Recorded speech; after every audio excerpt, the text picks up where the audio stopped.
October 7th, 2025.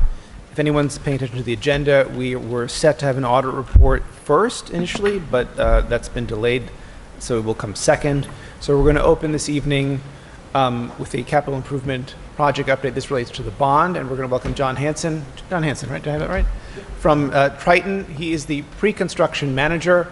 He is through Triton. We contracted with them several weeks ago, as you might remember, and they are charged with taking the passage of our bond and turning it into a building and a built environment going forward. And so he's going to present to us this evening and give us a sense of what that looks like at this early stage, timelines and things. So, John, welcome.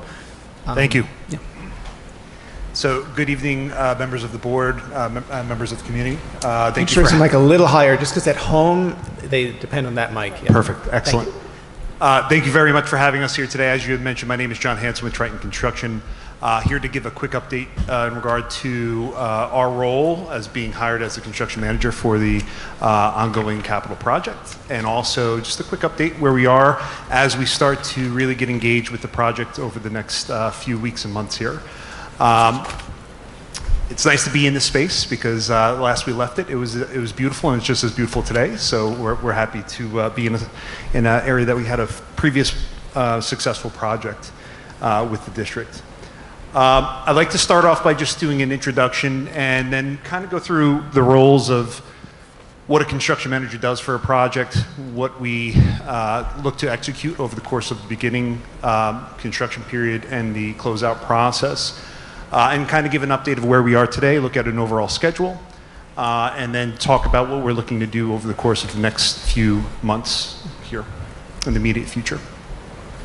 So our team is going to be composed of a few individuals, starting from left, going to right. We have Chris Pearson, who's our Senior Vice President for Pre-Construction, who unfortunately couldn't make it here tonight. He was going to be here with me, but had babysitter troubles, unfortunately. Teddy Sabukis, VP of Estimating, was engaged on the last project. Kevin Sawyer, he may look like a familiar face. He was engaged as the executive on the last project, also VP of K-12 Construction. Myself, pre-construction manager, I'll be engaged throughout the course of the pre-construction, the early on part of the project where we start putting together bid documents and evaluating plans and estimating and so on. And Reddy Gecka, who is going to be the project manager for the project. All right. I'd hate to sit here and read this line for line, but I think it's a great paragraph that really summarizes our goal as a construction manager for the district. So if you don't mind, I'd like to just read this real quick. I think it summarizes our goal at the end of the day. So a construction manager's roles and responsibilities for a project to ensure the successful delivery of the district's capital bond projects by serving as a central coordinator among all project stakeholders, including architects, engineers, and testing agencies. We maintain strict adherence to schedule, budget, and regulatory compliance. Our role is to proactively manage design, bidding, construction, and closeout phases to achieve high-quality outcomes that meet the district's educational and operational goals. I think that sums our objective up very well. All right. And then rolling into a little bit more of the responsibilities at each phase, I'd like to talk about what we do throughout the course of the project. So if we look at the overall construction project, the capital improvement bond, there's really 4 independent phases as we go throughout each project. And reminding everybody of the 3 propositions, I'll be doing that in just a second. The first phase and our responsibilities is the design phase. I'm really just highlighting some items here that are really important. So we provide cost estimates at each design stage. Right now, we're currently in what's called schematic design. We are actively working on those estimates as we speak. And I'll talk about what that looks like as far as a deliverable in the next slide or two. We, if there's any control with budgetary means, we look at performing value engineering throughout the course of the project and look at constructability reviews. So as construction managers, myself, I did attend an architectural school, so I have an architectural background after coming into, or pre-coming into Triton Construction. So we look at the plans almost as if we were, number one, constructing contractors, or number two, if we were architects, and try to give recommendations back to the design team on their plans and try to mitigate any type of change orders as we move throughout the project. And do that early enough on so that we don't see it post award. We review bid documents for coordination and budget alignment. We want to make sure that in hand with the district's coordination and their day-to-day goals. We also want to look at finances and make sure that we are going to be able to meet the financing goals of the district throughout the course of the award. We move into the bidding phase where we develop bid packages, and we also develop a project schedule. That helps ensure that we're, number one, taking advantage of the bid package that we have to by New York State law or general municipal law, and then also build a project schedule that works for you that coincides with what we set out with for the pre-referendum process, or in the pre-referendum process, excuse me. We will participate in pre-bid meetings, vetting contractors. So Triton has a very lengthy process of evaluation with contractors. We know a good amount of contractors in and around the area. That being said, we do see a lot of reoccurring contractors, which is usually good news. Like to actually pat ourselves on the back for some of that. But we also evaluate the contractors, make sure that we actually are buying what's in the plans. We're getting what the district wanted to get by going out to bid. And then once we actually bid, we analyze those bids and recommend awards to the Board of Education, providing them our analysis in detail, and then giving them a recommendation on our professional opinion. Shortly after the award, we move into construction, the construction phase, which is bullet point 3 here. Throughout construction, we will be boots on ground. We oversee all contractors and site activities. We work day to day with the district from whatever level of administration that it matters. And if that is a daily meeting that we have to attend with the principal of each school, or if it's more reoccurring on a weekly basis, we will set up something so that we are being as transparent between both parties, the school district and the contractors, throughout the course of our day-to-day activities. We maintain log schedules and project documentation while we're on site. We manage communications, change orders, claims, and payments, hoping that we don't get to the point of claims, but in case we need to, we manage all of those aspects of the project. We also ensure safety compliance and, if we have to, issue directives to contractors when needed. Most important thing here is going to be safety compliance.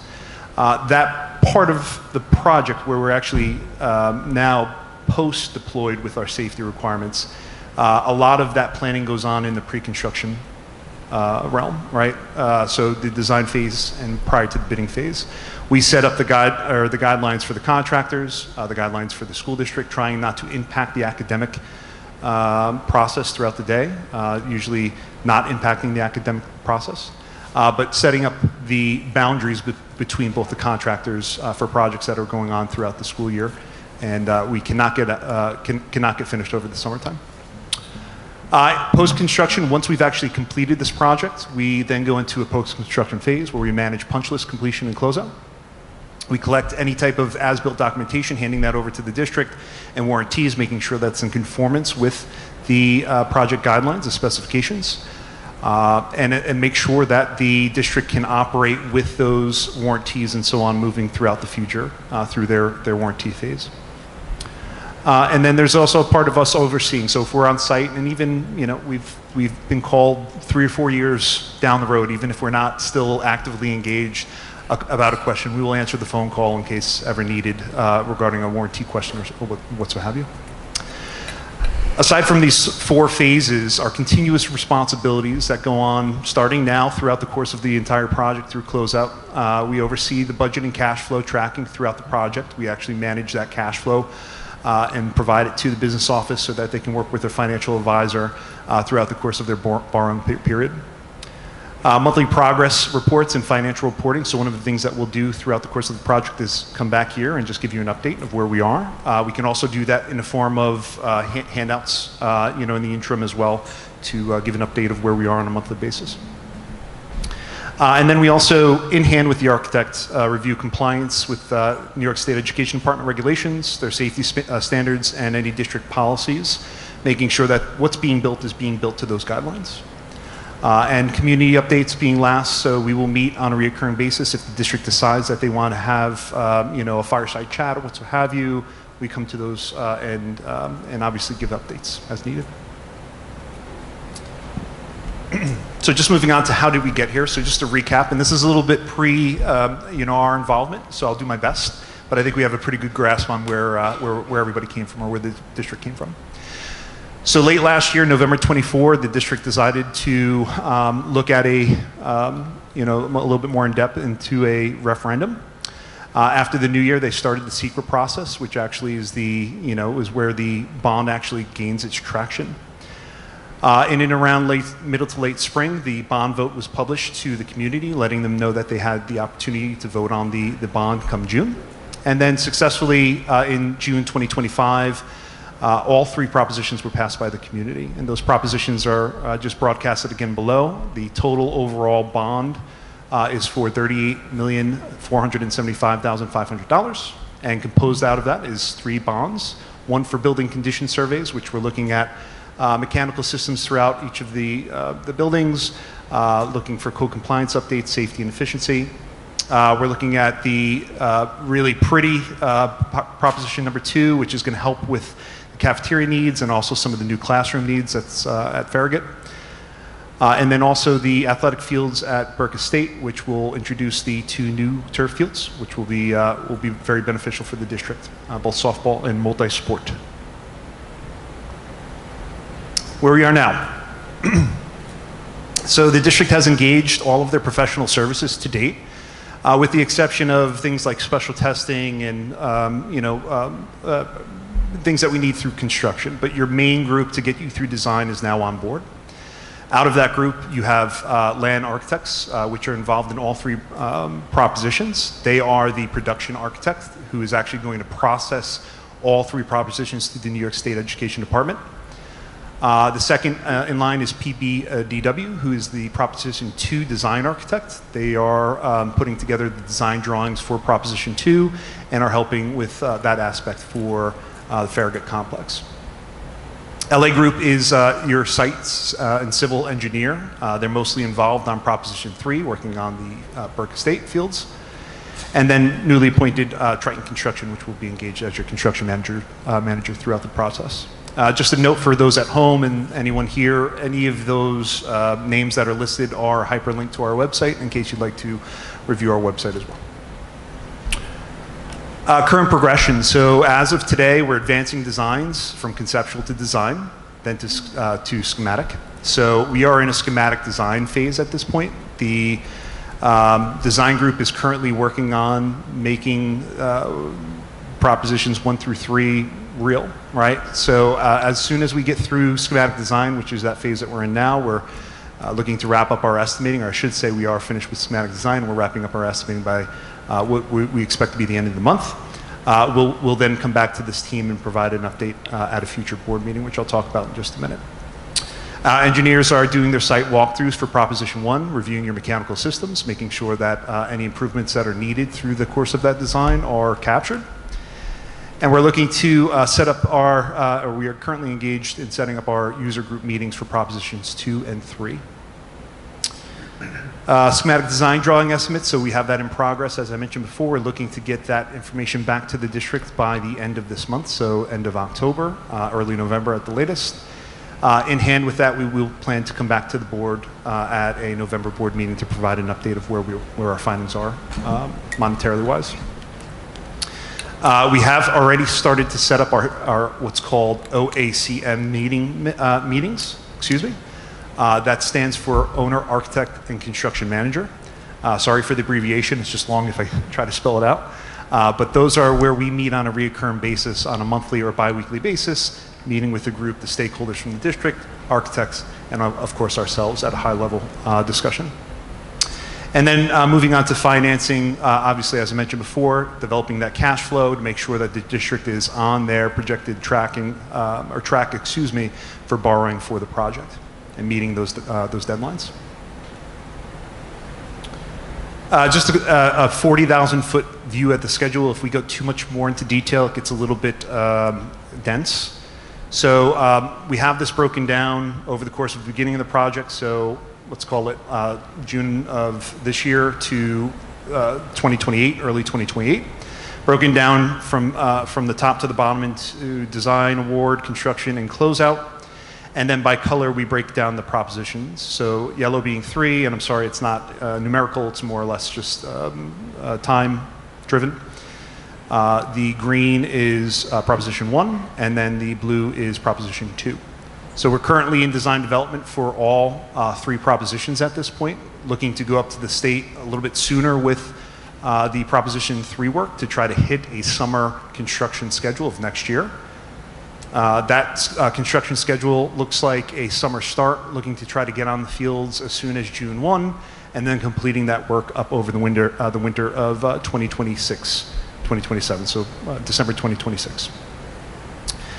For proposition 2, excuse me, we are currently in design. That is looking at going up to the state in and around the quarter 1, quarter 2 of 2026, and then bidding in and around quarter 2 of 2026, starting that work in the summer, and then continuing it throughout the rest of the bond miscellaneous. We will take advantage of night work if we can. Obviously, we'll be on site throughout the addition project at high school, middle school, and or really try to get as much work done over the summertime as much as possible over both summers. For proposition 2, that is currently in design. We are looking at trying to get up to the state a little later in quarter 2, or the architect and our team are looking to get up to the state, I should say, which we look at a bidding duration in towards the end of quarter 2 of 2026, and then that construction starting in and around late summer of 2026, continuing throughout 27.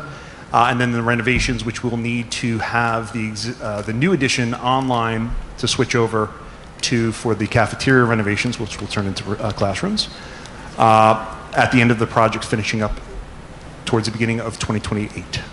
And then at the very bottom, all the closeouts for each one of those periods. I do want to mention, while we are going through this process, some of the items like New York State Education Department review and such have been a little bit turbulent over the past 4 years. Things have gotten better recently. But if I go back a year or so ago, those reviews were taking anywhere up towards 28 to 32 weeks. Things have gotten much better. We're now within the 2 to 4 week time frame for each individual trait, so we're looking at more like 2 to 3 months for review. But knowing the State Education Department, things can change, over a given timeline here. So we just wanted to point that out. Next steps. So that's where we were. That's where we are. We're just moving into what our next expectations are for the school district and for our teams. So we would like to, over the course of the project, start setting up regular BOE and community project status updates. And more so up front, we'd like to try to get in front of members for the community on Prop 3 by the end of October, early November. So I'd like to have those community forums as soon as the end of this month, if not early November. We do plan to come back in front of the board early November to give a design update. At that board meeting, we look to give an update across all 3 propositions. And then move on from there and hopefully have an update in regards to our estimates as well.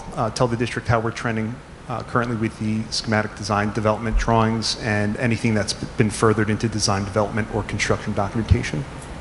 From there, Triton will continue to work on their master budget to present to the administration here, make sure that it aligns with the district's back of house paperwork, obviously their reporting and so on, so that when it comes time to audit the project, they can obviously use our budget in hand with their paperwork.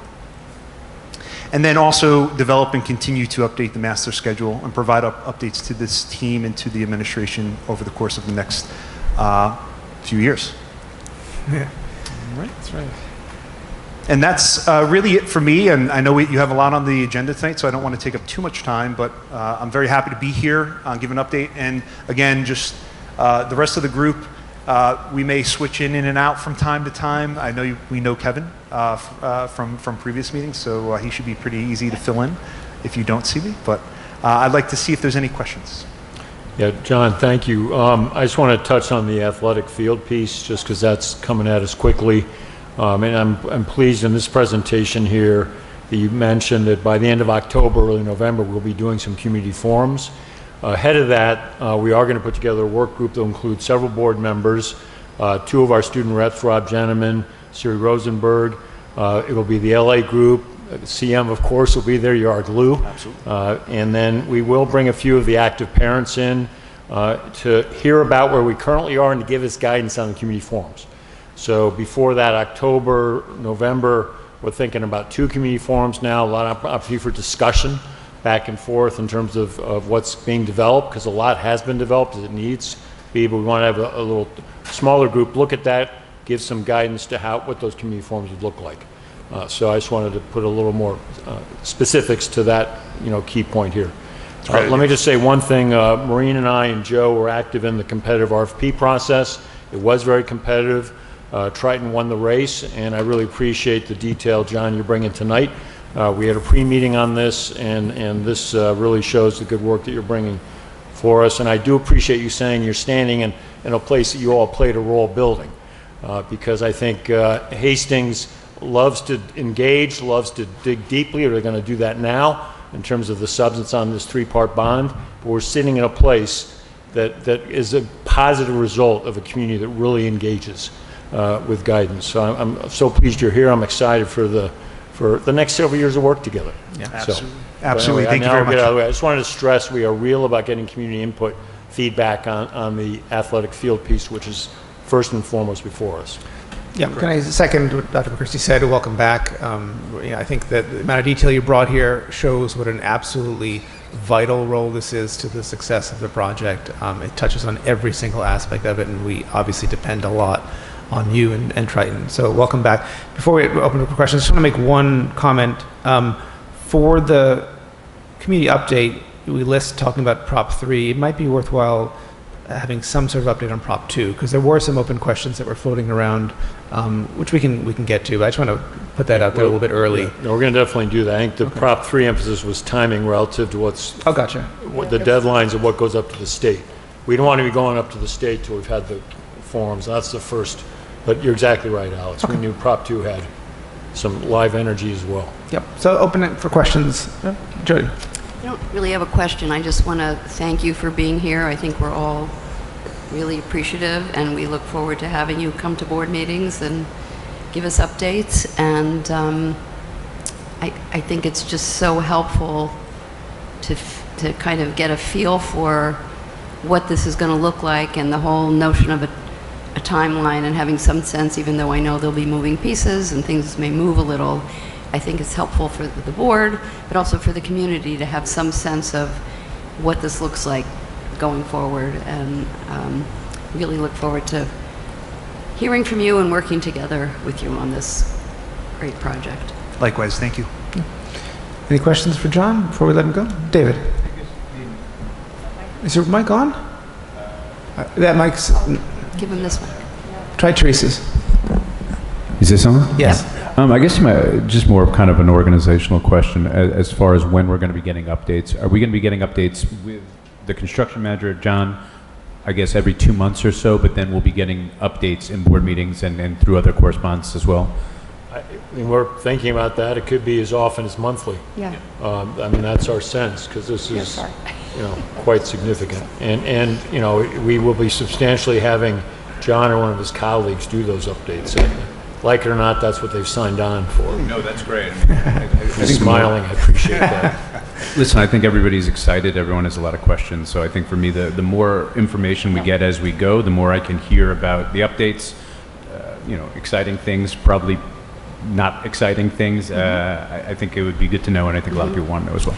Yeah, so I think they'll be happening more frequently at different points in time, right, as work is kind of amping up. But in addition to Triton being here, we anticipate, I think we were talking about the next meeting, having our architects in, both PPDW and land, to show you some preliminary work that is, as John had said, they're in that schematic design phase, which is not the final, but it provides a much more detailed than what we've seen previously, right? Because we just saw more conceptual ideas, which was what we voted on. Those designs are being advanced, quite a bit. So I believe we were thinking the next board meeting we would have them in to start sharing that with the community, so you can kind of start seeing what's coming to life. Okay, and just following the presentation, early November we would have updates, schematic updates on the entirety of all three And if we're ready on the 22nd, we'll make that work. Yeah, because we did talk to the architects, and they, they were, well, so we anticipate both John, but also having the architects in, at, probably in this fall, we're going to be seeing a lot of them, especially as Bill said, with the field kind of advancing to where it is, so. I also think we should be having it on our website and kind of. Oh, yeah, we absolutely should, we do. Yep. And sort of have Let me ask updates her, and- Melissa, we want to put in a lot of videos and pictures, and we could work with John, because I know the construction managers help document a lot of the work, or help us document it as it goes. Okay, excellent. No one else? John, thank you very much. We'll see you soon and often, I believe. Thank you, everybody. Thank you you. for having me today. Thank you. Thank you. Look forward to it. Moving on, we're going to welcome Jeffrey Shaver. Hi, how are you? From PKF O'Connor Davies to provide an annual external audit update for the district. And Jeffrey, are you on a tight schedule clockwise, or just so I know? I am not tonight. Okay, just to know. And if you can, just speak into the mic, just because the camera at home only gets the feed from the mic. So welcome. Thank you. Good evening. I did prepare a PowerPoint presentation. If you can use the mic a little, job with the mic. because otherwise nobody at home can hear you. Yeah, you can take it out. Yeah. Thank you. Is it ringing? Oh, there's. Okay, is that better now? Yes. Yes. Okay. Thank you for the introduction. My name is Jeffrey Shaver, partner with PKF O'Connor Davies. Happy to be here to present the results of the audit for the fiscal year ended June 30th, 2025. I've prepared the PowerPoint that you see on the screen.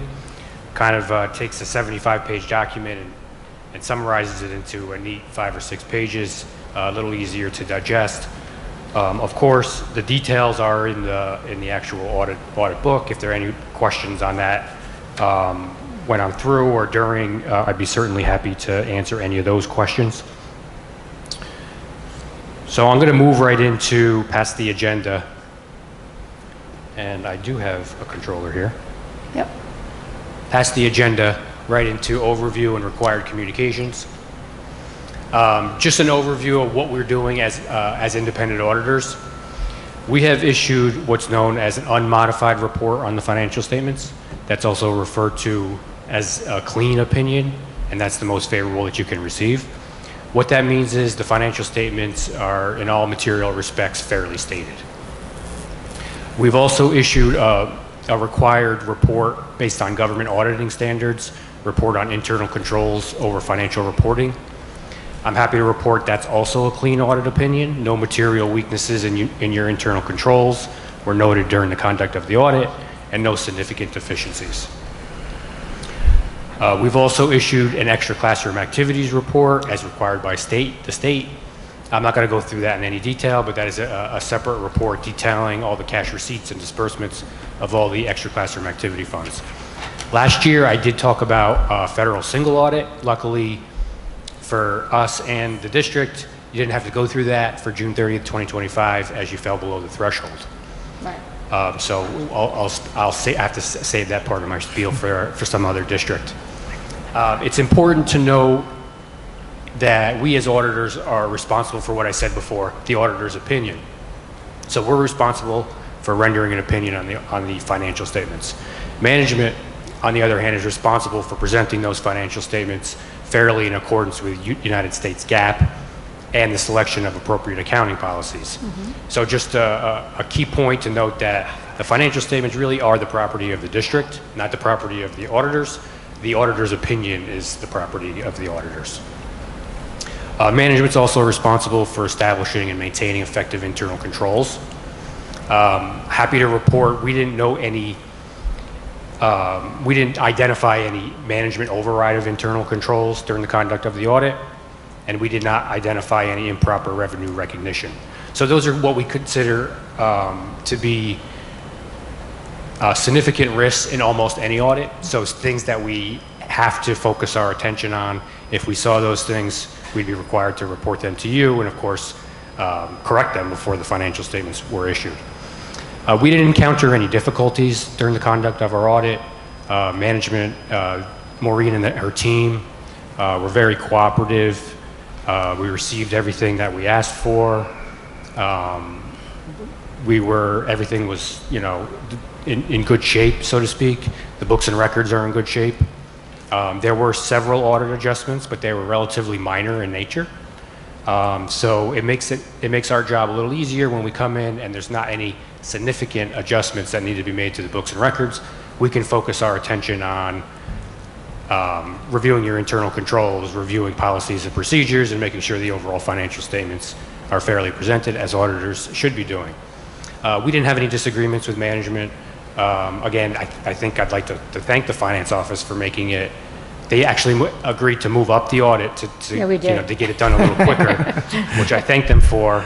And I didn't notice, and my team did not notice any difference in the quality of the work given that short time frame. Keep in mind, we have a June 30th year end. We came in at the last week in July. It does not leave a lot of time for them to close the books and get everything ready for us. Also, I'll just point out that one of the things that's kind of a little bit of a holdup on all of our school district audits, some reports need to come from New York State regarding the state pension plan. That's the employees' retirement system. I probably have mentioned it in the past. The date that they release the reports gets just a little bit later every year, and it makes these timelines a little bit more difficult. Last year, we received a report Friday before Labor Day. Yes. This year, we received it September 9th. Yeah. So we still are making every effort to be at all our districts before October 15th, and we're here, so I'm happy to say that. Yes. But it is getting, every year that they push that, a few days back, it just gets a little trickier. Mm-hmm. I'm hoping it gets better instead of worse in the future, but there's really no way to tell.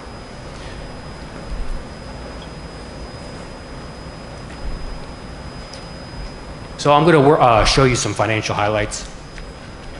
This is the general fund, revenues and expenditures compared to the budget.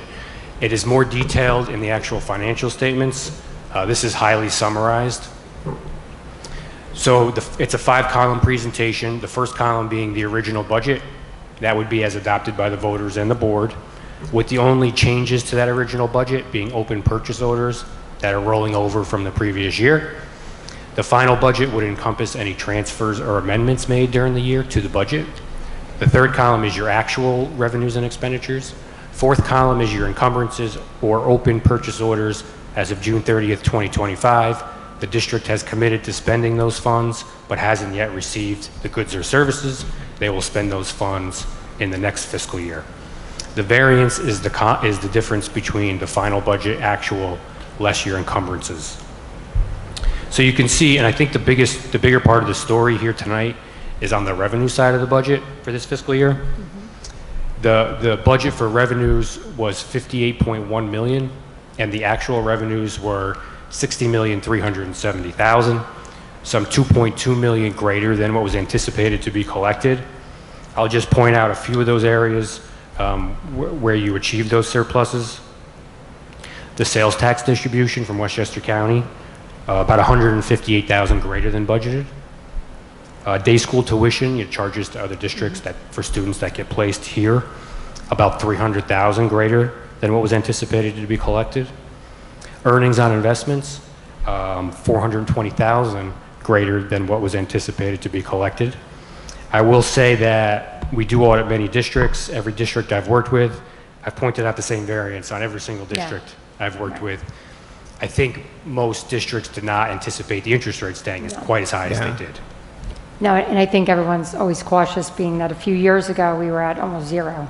Yeah, I remember. Like, we went from having about 40,000 of revenue each year to about 850. So, that's one, not knowing what the Fed will do, and there was a lot of talk about cutting rates. So, as I said, I think, as Jeff said, he audits other districts. That you're going to see that variance in every district, because it would be irresponsible. We can't rely on those type of earnings to balance our budget, but when they do occur, we're able to put them in a reserve. Also, I'd like to point out some of that interest earnings is restricted by nature, so you really shouldn't be budgeting the restricted part of the revenue that you're earning. Correct. Those have to go directly into your reserves. Yeah. So the tax certiorari reserve, say, has $2 million in it. The interest earned on that that reserve or that portion of it right. needs to go directly to that reserve. Oh, it goes into the same reserve. Yeah, it Correct. goes, Okay, it All gets, the reserves earn interest. it gets recognized as revenue, and then it has to go Yeah, allocated. into increase the reserve Gotcha. by law. Thank you.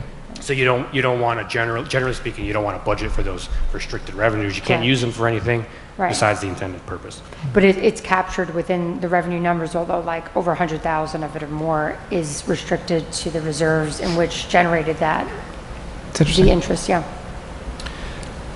The next category I'll point out is the state aid category, 459,000 greater than what was anticipated to be collected. Again, just like the interest, I think I've brought this one up at every district I've been at this year. It seems that, you know, the districts, not just yours, are required to use the information available to them at the time of the budget. The state's really in draft form at that point, so they've given you some numbers, but they've given you draft numbers, and those numbers do tend to change. So it's unlikely, at least from the districts I work with, that you hit that one, you know, right on point. Luckily, it's in the favorable side this year and not the unfavorable side. So that was 459,000.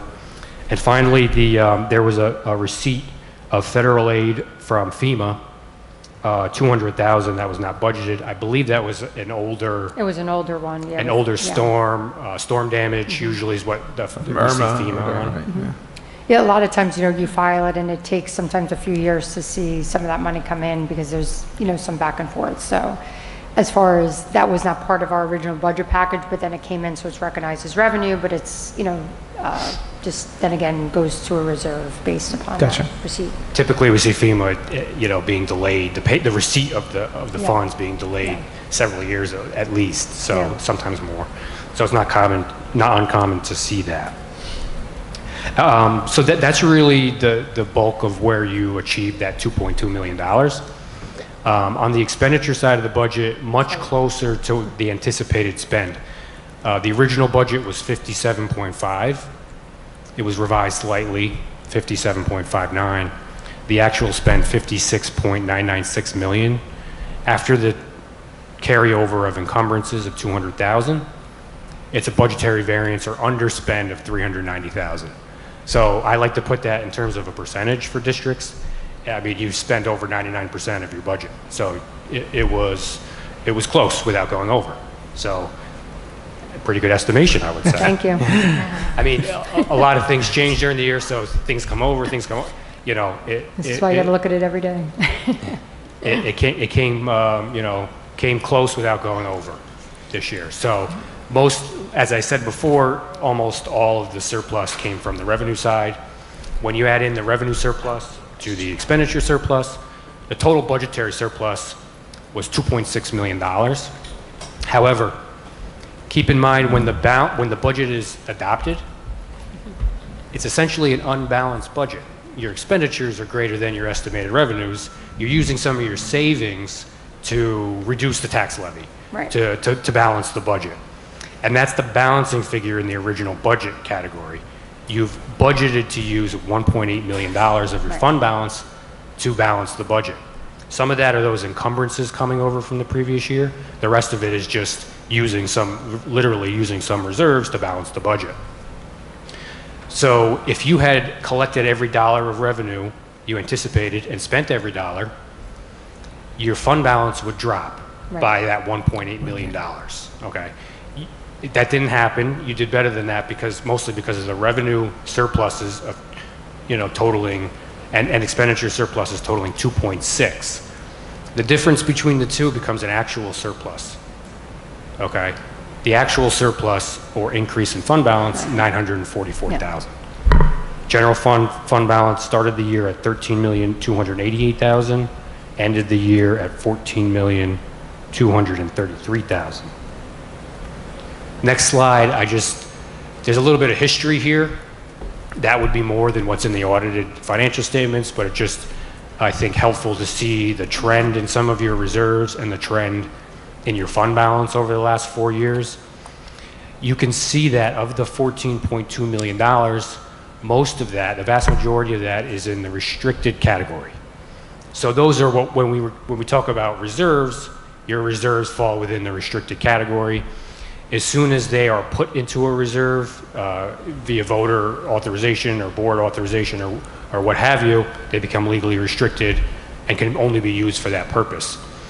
You have a tax certiorari reserve, $1.8 million. That will be used as claims come in from taxpayers grieving their assessments. Employee benefit accrued liability, that's payments to retirees for accrued sick and vacation time for Correct, certain yeah, employees. Well, it's just, we don't pay out sick, just vacation. Oh, so just vacation in your case. For lucky girls, it would be lucky. It would cover any of those payments that a district would be required to make, but no sick in your case. Correct. Insurance, uninsured claims, 1.5 million. Liability claims, like if the district is party to a litigation, you can use the liability claims reserve to offset those costs. That's $1 million. Retirement contributions, $3,453,000. That can only be used to offset TRS invoices and ERS invoices. There's really two subcategories within the retirement contributions. One's ERS, one's TRS. A small debt service reserve, $21,000. And the last one is future capital projects. That needs to be established or set up via voter authorization. In addition to that, the voters would also need to authorize the spend from that reserve. So kind of a dual restriction as it comes to reserve for future capital projects. That's the restricted category. The assigned category consists of the open purchase orders, $205,000. They're going to carry over to next year and be spent next year. And the amount used to balance next year's budget, which is $400,000. Keep in mind, within some of your restricted fund balances, as I laid out before, within the 11 million is about 1.5 million of reserve money used to also balance the budget. Okay, so you have to add the 400,000 to the $1 million, Yes. $1.4 million. I wrote the number down somewhere. Yeah, because at the end of the year, right, that's what the balance was. But starting July 1, if we end up needing that to balance the budget, those reserves are arguably less as of today, just based upon, because within those categories, we've assigned some of the money in the restricted reserves to balance next year's budget, and we've accounted for that revenue. So as of June 30th, it's still there, but like arguably July 1 if you then need Goes it. out. So it's like, you know, that number kind of includes those dollars that have already allocated. been allocated to the budget. Gotcha. So it kind of, arguably, we have less as of today than stated there, yeah. So that total balancing figure between the reserves and the 400,000 you see on the page is 1,890,000. So that's your balancing figure for 25-26. The last category is what we refer to as unassigned fund balance. I sometimes refer to it as a residual. It's what's left of your fund balance after you establish all your other categories, and that's $2,498,000. State law restricts that unassigned fund balance to be no greater than 4% of the subsequent year's budget, and you are currently at that limit. So you're at the 4%, which is the prudent place to be. You don't want to go over the state limit, but you certainly no reason to go under if you have reserves that could or need to be funded.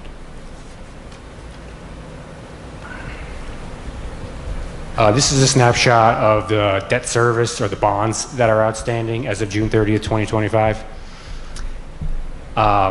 It has nothing to do with the bonds you're going to issue in the future that I just listened to. So I understand that these numbers will increase, as that work starts to get going. But this is only what's outstanding as of June 30th, 2025. Total bonded debt, $18,330,000.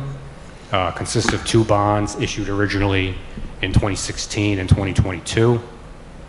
There's a small amount of energy performance contract debt outstanding.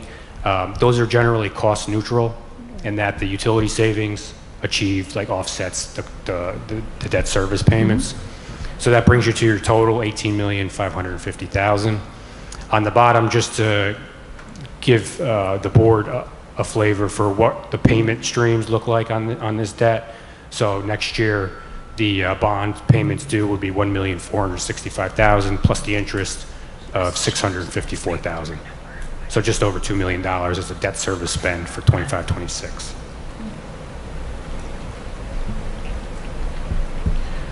Brief snapshot of funds other than the general fund that the district has. Most of the activity of the school district is accounted for in the general fund, but you do have some of these other funds, as I've laid out here.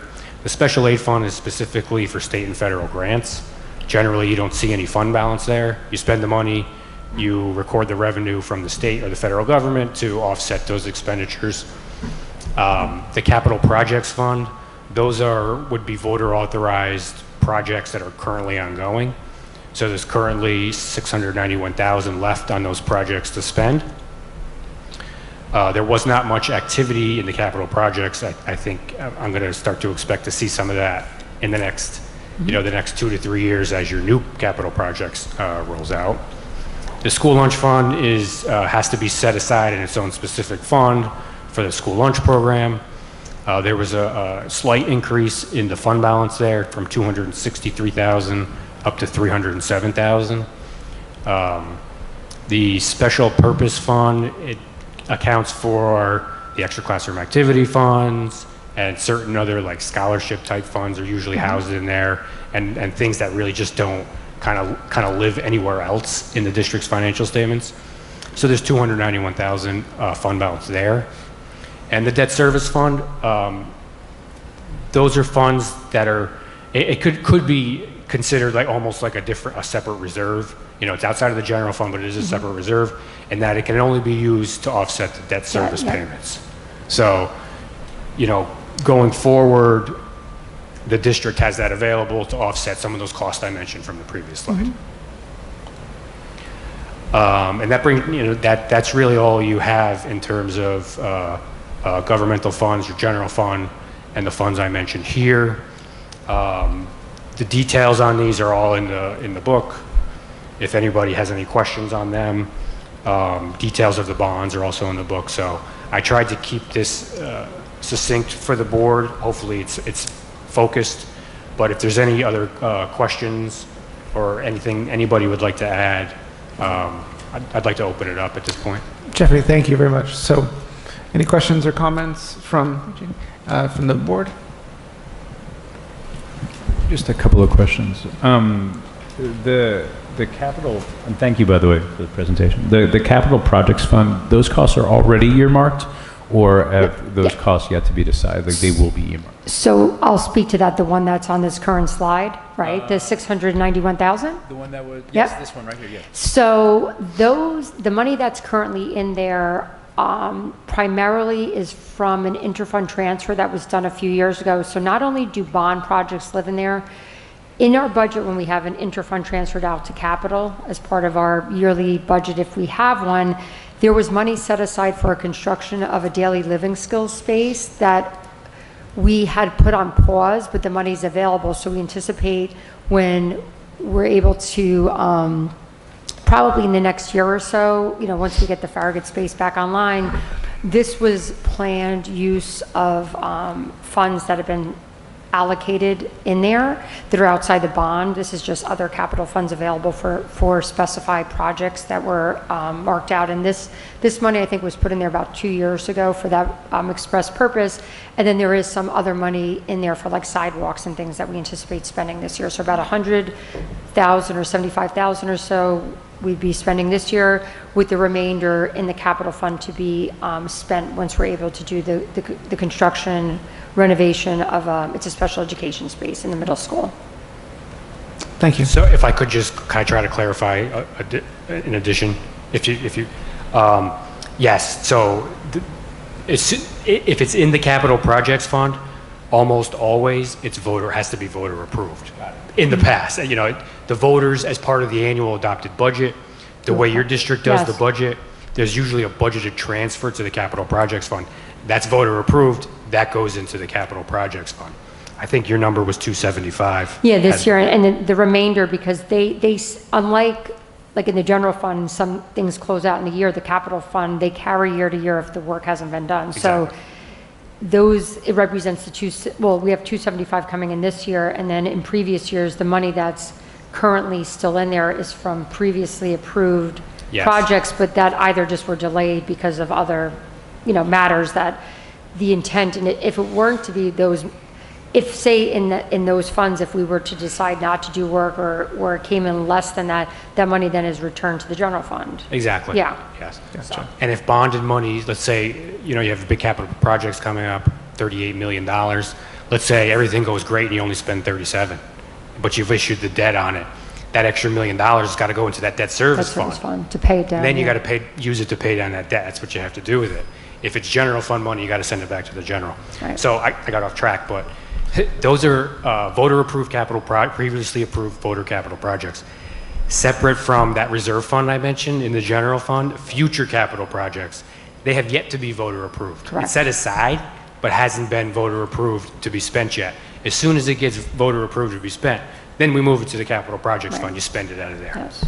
Can I tell you, I'm sorry, that's an interesting point, because it was a question that came up often during the bond process. If you raise more, if you spend less, what happens to that difference? And just to clarify, again, you're saying that money would move directly into the debt service, it's a restricted fund, Correct. and would be used to immediately pay down the debt, so. Assuming you've issued the debt. Like if you Yeah. knew that at a certain point before you issued the debt, maybe you just issue less debt. Yeah, then, we should go say. Oh, then- right. Then you're Correct. good.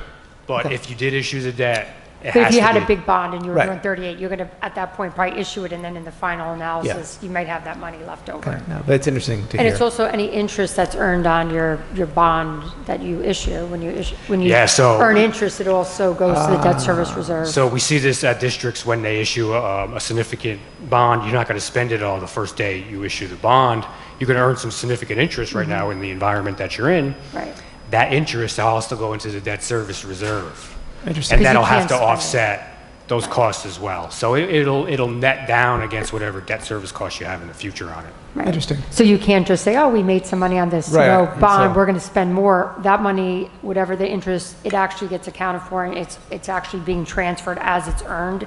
The capital reserve fund, which is a reserve, can earn interest, which is in the general fund. This type of capital fund, any interest that it generates has to be transferred. It's recognized in the debt service reserve. Yeah. Ah, it's an interesting dynamic to hear. Thank you. Any other questions for Jeffrey? Not a question for Jeffrey, but my compliments to you, Maureen, for being so exact as always. Thank you. Really great results. Thank you. Thank you. Yeah, can I second that? I mean, the accuracy of the estimating for expenditures, and this is the first time I've heard that the whole business office has been so prepared for these audits to make them go smoothly and quickly.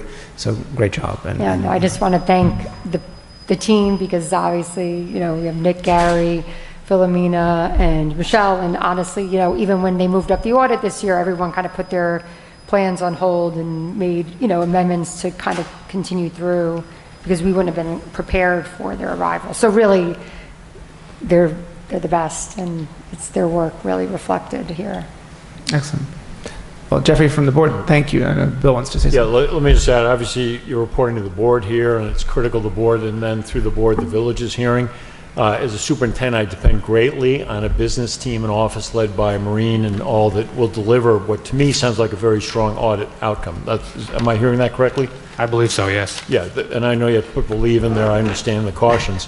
But I think that all of us in the district, all of us in the village have to focus on, this is a high-stakes moment, the audits report. And for this report to be, you believe, in a very strong place is critical news we all have to embrace. And I thank the board for being very rigorous with us as administrators, and I thank Maureen and her team for responding to that rigor so you could then bring this belief around a strong audit for us. Thank you. Yeah, Jeffrey, thank you very much. Thank you. Okay. Moving on, we're going to hand it over to Maureen Caraballo for, I'm sorry, there's something else to do? Oh, we have to. Oh, no. Oh, perfect. Sorry. Yes. Bill, do you want to start us off here? So this is going to be the Farragut Wing update. I'm sorry, Dr. McCarthy's going to start with that. Yeah, I'll just open up. It's a 7-page presentation. Maureen will lead us through most of it. It's on the Farragut Wing. Jeffrey, We thanks. know that this is in essence, the bulk of the middle school, 18,000 square feet, that as of almost a year ago was flooded out. The good news is, as of January, we plan to be back in there fully. So that's one headline. The second headline, which you'll see, is that of that existing building, bringing it back, about 95% of that will be paid for by insurance. Overall, we think about 72 to 73% of the cost will be by insurance. That differential is because we had to bring this building back above code. So for example, on slide 7, Maureen will emphasize that that differential still substantially, and we're working still with insurance, but substantially paid for by insurance, ensures we have a quality fire suppression system. It ensures we have a state-of-the-art HVAC system. It ensures that our whole electrical system, actually to the tune of 1.2 million done by our own people, now is of the sense that we have outlets where they should be. We have digital access points where they should be. So those are just 3 examples, but the headline here is, after a lot of hard work, 18,000 square feet gutted, then to completely rebuild over a 100-year building within the state of New York with all kinds of permitting requirements, et cetera, to be back in January and to bring back that building at roughly 95% covered by insurance. Again, that differential down to about 72% is at Hastings. You want us to bring back a building that's above code, safe and secure. So those are the headlines here. A lot of detail. You as a board deserve the detail, and the village deserves the detail. So. Yeah, thanks, Bill. So again, we're just going to first start off with just going over the schedule, some of which, just going over where we were and, where we're going to. As Bill said, you start off with kind of the where we anticipate the building to be what is called substantially complete, meaning we can reoccupy. We anticipate everyone to be back in by that date. We'll have a transition plan, of course, for that. But again, just to go back through the there are some kind of timelines in here. You'll see where we kind of highlight the different aspects of work that were going on during different points of time to kind of revisit it. January through April primarily was the demolition of the existing building. And again, there was so many systems within it. So, we think of demolition, you think of walls and such, but there was also like a fire suppression system that those type of systems, when they're demoed, those are much more, they're not just like hit a sledgehammer, they're much more intricate and needed to be done with care. So although there was large crews, even in that demolition, just the time, something of that substantial type of project and the time that was required there. So you can see just things that had to be done before the demo, all the disconnections of all the HVAC and all the systems in the building have to be done and removed prior to a lot of this being done. So just kind of what we did try to provide in there is just to kind of show some of the other things that were occurring. We know there's been some questions around, what the schedule and why at different points in time it may have felt like there was no work going on. So we just kind of want to recap some of that in here, where you can kind of see, we talk about the permitting process. And based upon, typically if you had an insurance loss that was like a few years back, our track was damaged during a flood, something of that, it was a pure replacement. It was taking it out and putting it back in. Didn't require a New York State Education Department permit process. That was not part of the work that was required. With this, the gut renovation required all engineering documents and architectural documents of the entire space. And that was from the fire suppression system, which is a very detailed kind of plan that needed to go in a large part of the permitting process with the state, and the permits, in order to obtain them to be, begin the work, there were times in which we were still working, but there may have been some work that they were waiting on the permitting. So just again, to speak to the actual timeline and things, we've always had people on just at different phases. We've seen more work occurring. Some of it was based upon ensuring that the plans that had to be designed by the architects, of course, we couldn't proceed without the plans in place and understanding the work, and then also waiting, in the state, thankfully, did put us in a fast track process. I mean, typically, when you submit, similar to the bond, a permit to the state, you can see 6 months before you even get a response. They were able to review our plans and give us approval to move forward with the construction. So again, just really laying out here, I'm not going to read line by line, but just we wanted to put in some detail the work that occurred in these different phases of construction. And as Bill said, the most important part is now we're in the full phase. We have all our permits, we have everything ordered, we have all our submittals in, we have all the designs being, like as an example, just the ductwork for the building. I mean, things of that nature. It's a fairly complex submittal process that goes along with that, but we are now seeing everything being approved and moved along and fabricated, and we know, as we'll show on some of the other slides, you can see here some of the lead times we wanted to provide on some of the mechanicals, and it kind of lines up with the reopening of the building. And you can see just kind of on the top, in particular, the unit ventilators. And I know we've spoken about the HVAC system at previous meetings, and saying that was one of the longer lead time items. And one of the things I did fail to put in here beyond the lead time of the items was to secure actual subcontractors. And that was one that I should have said at the last meeting. You had the ordering of the materials, which you need a sub. So the contractor that's doing the construction does not handle that. They're not experts in HVAC. That's a separate contractor that is brought in. Being that this was an emergency job, a lot of the people that do this work, it's similar to a bond. You would think like they're already locked up. They already had their work for the summer, or their work for the, in particular the summer. So even to secure subs to do the work, and until we secure the subs, you can't order the materials. So you would think that there was a lot that they're all busy, and there's, of course, they have to meet all the requirements to do our work, right? They have to be highly qualified and be able to handle that volume of work, which is not, it's a larger company. So I can say that was also, in particular with the HVAC, it was, they had multiple people who kind of came and looked at the plans, but in the final, there were many of them that were like, listen, we're too big, we can do it in a further time frame, but we're unable to do it now. So that's also part of the schedule, right? There's the availability of some of the subs, and when they can put you in, and then once they're secured, then they order, right? They're not ordering the materials. So I just say that because I think, as we can see here, the largest lead time item really was the UVs. I mean, other things such as doors and things were a little bit longer as well, but primarily, it was the lead times that are what put us into that January timeframe. And again, just as a reminder, this is here for the record, all the things that the HVAC scope involves, and the distribution, as Bill said, just in terms of the HVAC and just the amount of work that's there. And again, some of it is a little bit more detailed than maybe people want to read, but just to give a sense of what just that work alone and what that involves. We've reported out at previous meetings about the electrical upgrade, which was really a rewiring of the whole building, and also adding 2 more panels, right? So the 6 miles of cable? 6 miles of cable, but also it was upgrades. It was like well, it was not only like where outlets would go, it was actually a whole new electrical system that was put into that building. Oh, sorry. Yep. Oops, there we go. So yeah, here we go. Sorry. And you can see the new panel boards and all the rest. So this was, electrical upgrades are significant. It's a huge undertaking. It was a large amount of work. And as Bill had mentioned, and we've mentioned before, we're thankful that, with our staff here, we were also able to do some of this work and kind of partner with that with our externals, and we handled the majority of the work there.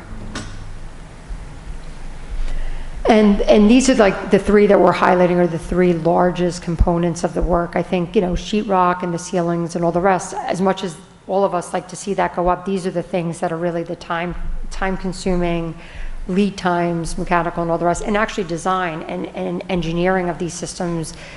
In particular, the fire suppression system, it was actually something that, and this was something that I guess in a new building just is less complicated, but in this case, it was something, even the engineering and the submittal process, it was quite lengthy, and they were one of the earliest subs we had secured, but this particular item seems to be the most complex, and that's what was also shared with us by our engineers and architects, that this in particular, and as we know, it was the 80-year-old fire suppression system in the building that actually was the root cause of the flood. So this was one that was a brand new system, and we're very, we feel so much, happier to know that we have a highly state-of-the-art system now in our building. Now, in terms of the money, now I think Bill had started with this, and it's maybe a bit confusing because Bill was, which he's correct, and we want to maybe add that or an additional slide later to kind of clarify some of what Bill said. 95% of the damage is covered by insurance. The differential really comes down to one of the items I just mentioned was that fire suppression system.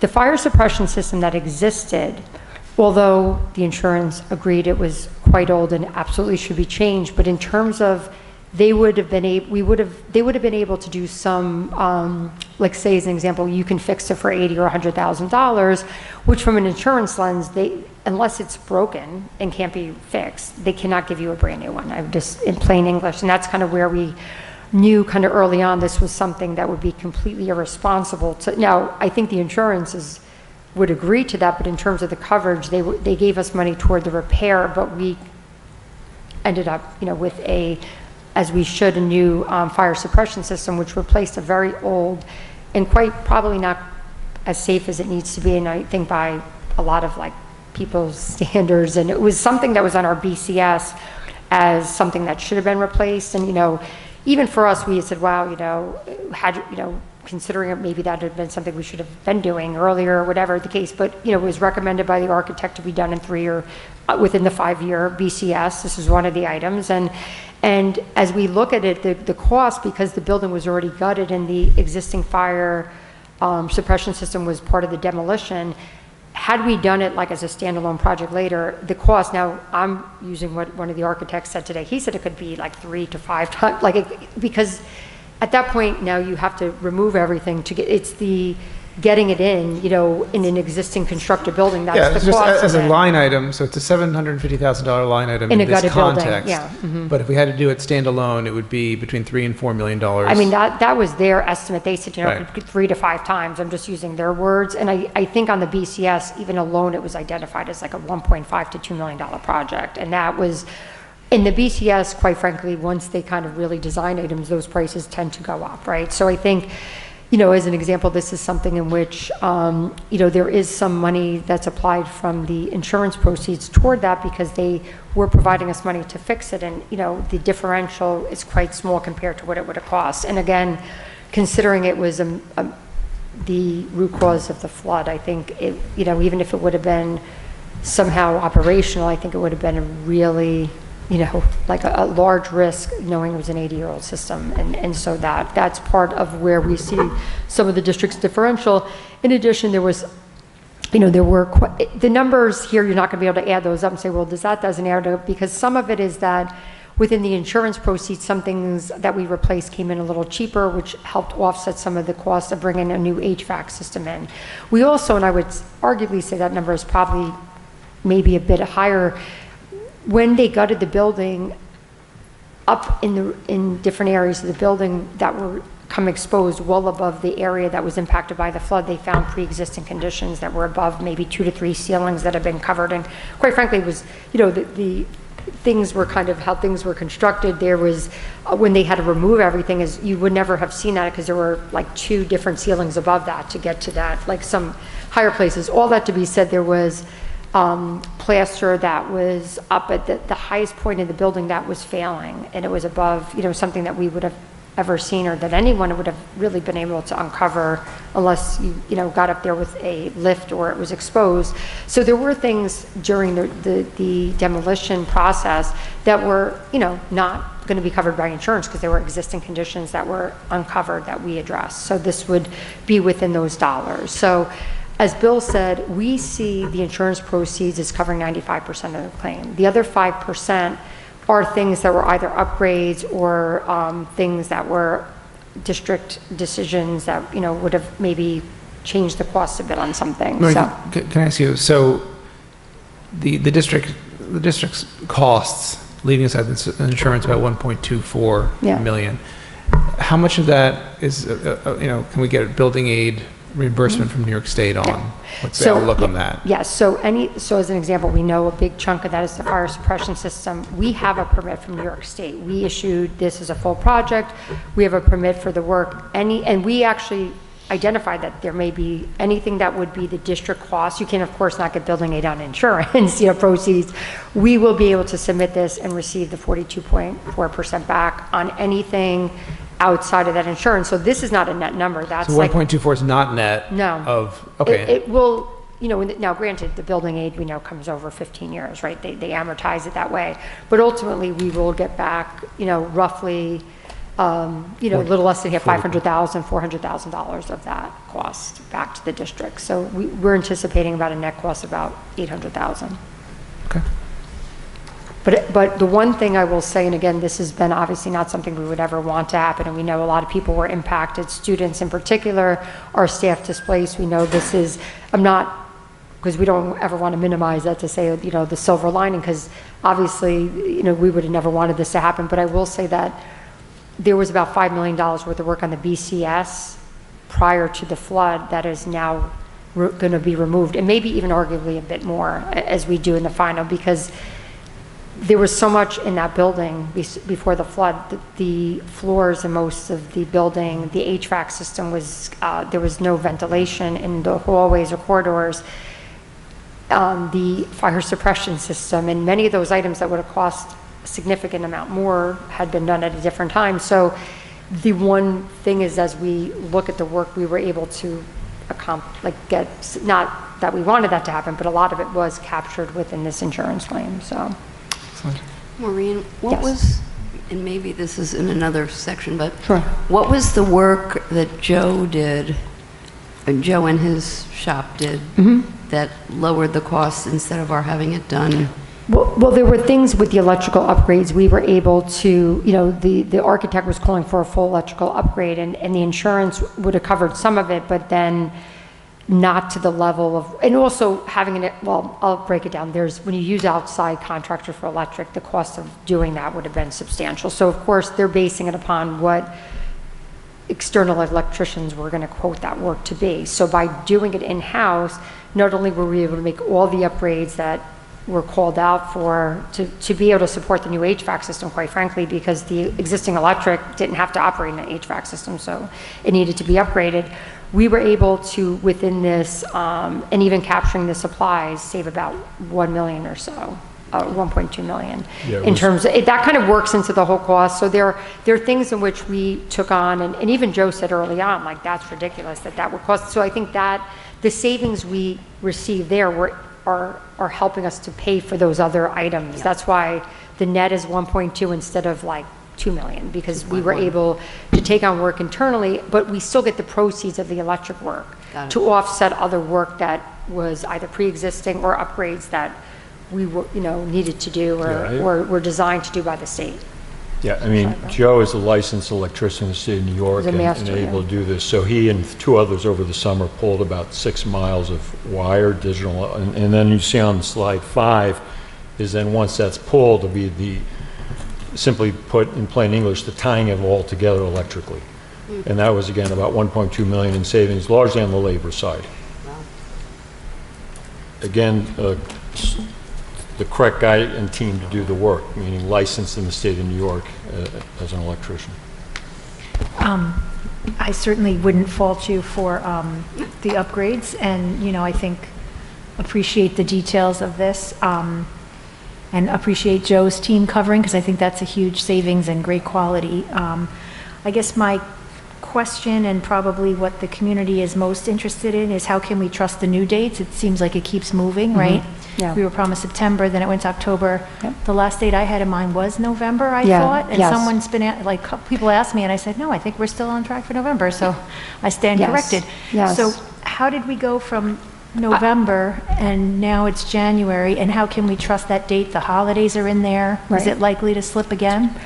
Well, as I kind of started with earlier, and this is where I see where the largest thing is, and as I was kind of reflecting walking in here, the HVAC contract, I believe, was one of the, now I say that because one contractor impacts the other. So today, when we have our weekly meetings, and Bill, if you recall, remember how we were talking about coordinating, like how you can't do one without the other person putting, this has to go before this goes, and then they talked about how the ceiling assembly was going to follow, and they have a schedule, like, so the fire suppression guy's doing this, the HVAC guy's doing this, and so I do believe a lot of the delay, as I mentioned, and there was a piece that I think, to your very point, the district even had a different expectation of the HVAC contractor's time frame. and the securing of that. We knew who the person was. We thought that they were going to be able to be mobilized much earlier, and I believe that the other schedules, that's why I think even some of those other schedules, I kind of focus on the HVAC, because I think that once they knew that person was starting later, kind of everything else was sort of delayed. I think that's what, in my opinion and my understanding of it, because that is one of the largest lead times in terms of materials. So all that to be said, I can say that I feel confident, because I think they even have talked about potentially a slightly earlier date. They are mobilized. They're on site. All these contractors are physically there now. Like, there's no longer like they've come in, they have all their ductwork submitted, which is like the first step in their work. Oh, and they've been doing some other work too, but even in terms of they've released, they have to put in the submittal of their equipment to ensure, like, there's a check process, like they submit it, the architects review it, right, to ensure that that's exactly what needs to be ordered, right, and the engineers review it. That's already in. Like, had those things not been in, I'd be a little bit more worried. And, today they were really speaking in that level of detail of, like, the schedule of how things are, we're going to be behind them, and even things as like, well, if you put the floor leveling and this, like, there's that level of detail where now everything is kind of the schedules and everyone's here. I guess that's the best indicator to me. So initially, our estimation was about when it's going to start, but now things are started, so it's a much tighter estimation of when they're going to end. We were under the impression, and I think, partly, they had a hard time getting an HVAC contractor, and I do believe that the HVAC contractor wasn't, like, they should have started, arguably, I think their work was scheduled to start earlier, or them to be at least further along in some of the work. I think either they were delayed on wherever they were, and we got delayed, and that's what I do think was in my opinion, or what I think they would agree to that. I think even if Renew were here saying that seems to be, because that's such a big piece of the work, and that has so much equipment that is not sheetrock. It's a much different contract, and again, they had a hard time, although we've worked with him. He's excellent. He did work in this building. Happens to be the contractor, one of the larger ones who does most of the schoolwork. We trust him. We're happy he's on it. We just wish he was on it sooner. So to answer your question, based upon having them all here, we feel a lot better. I think Joe, to be honest with Joe Moderati, sometimes like, if they're not here yet, and that was sort of, I think they may have felt a little more confident, and then in the final, when the guy finally got on boarded and he had said, I'll be here next week, it was kind of one of those, but he is here. They're here fully now. So they're mobilized, and the long lead time items are ordered? Like, we don't have any concerns about that? Do you have like a weekly project meeting that you keep them on track? Yeah, we have a weekly project meeting. And initially we were meeting, right, Bill, bi-weekly, and we've been meeting weekly for a while now as the work was, there were much more things going on. And even with the submittal process, even thinking about this project, sometimes the submittal process and the review can take longer than the actual construction. I mean, as much as that, and sometimes it's so frustrating for us, even with, this fire suppression system, because they talked about, they would submit, meaning the fire suppression contractor, and then it would be then sent back to them for revision from the engineers. And I remember even saying to our engineers, like, is there something you could do, like, so that we don't have to why did it went back and forth at least 6 or 7 times before it was finalized, but they were like, actually, everyone at the table, including the contractor, was like, yeah, that's always how because the calculations are just such that that's just the way it works, even in a new construction. So we're like, okay, so anyway, I go off topic, but I say all that I do think the submittals are definitely in for the HVAC. And, even there were things in which we said, okay, I know there was 2 univentilators that they said they may take a little bit longer, and we were saying, well, if those 2 univentilators don't come, could we still open up the rest of the wing? Like, so just to get to that granular level, like, we knew there's 2 that are smaller in size and for some reason a little bit longer lead times, and we were like, well, could we not open those, that floor even if that were to be an issue? So we even have other plans if that were to happen, like if there were 1 or 2 items that were. Okay. And then the holiday does not have an impact? No, because they work through the holidays and, and back to the construction, sometimes I'm surprised that once things are approved, how quickly things then seem to move once this back and forth goes on for a while with the architects and engineers. And Okay. sometimes it's hard because you just want it to move along, but it's just part of the process. You know? So we'll have regular updates as well, so any, Yeah. I guess, any sign of slippage, we would love to hear Oh, yeah. about it, but Yeah, really stay on them. We don't want Yeah, any I more mean, slips. Yeah, we have great clarity now. I mean, if you think about, and this presentation is valuable, go back and study it, but if you think about the four major pieces here, the HVAC, the electrical, the fire suppression system, those are three big. Then it's this issue of how do we pay for this?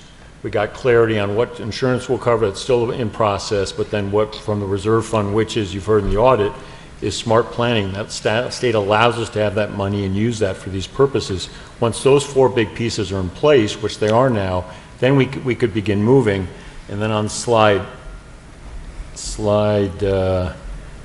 2, phase 2, those multiple bullets, those are all still significant work. It's the walling, the walls, the flooring, et cetera, et cetera. That's all now in place, but until those big pieces were HVAC, the fire suppression, the electrical in place, because you got to do all that, ductwork, et cetera, again, for an 18,000 square foot space.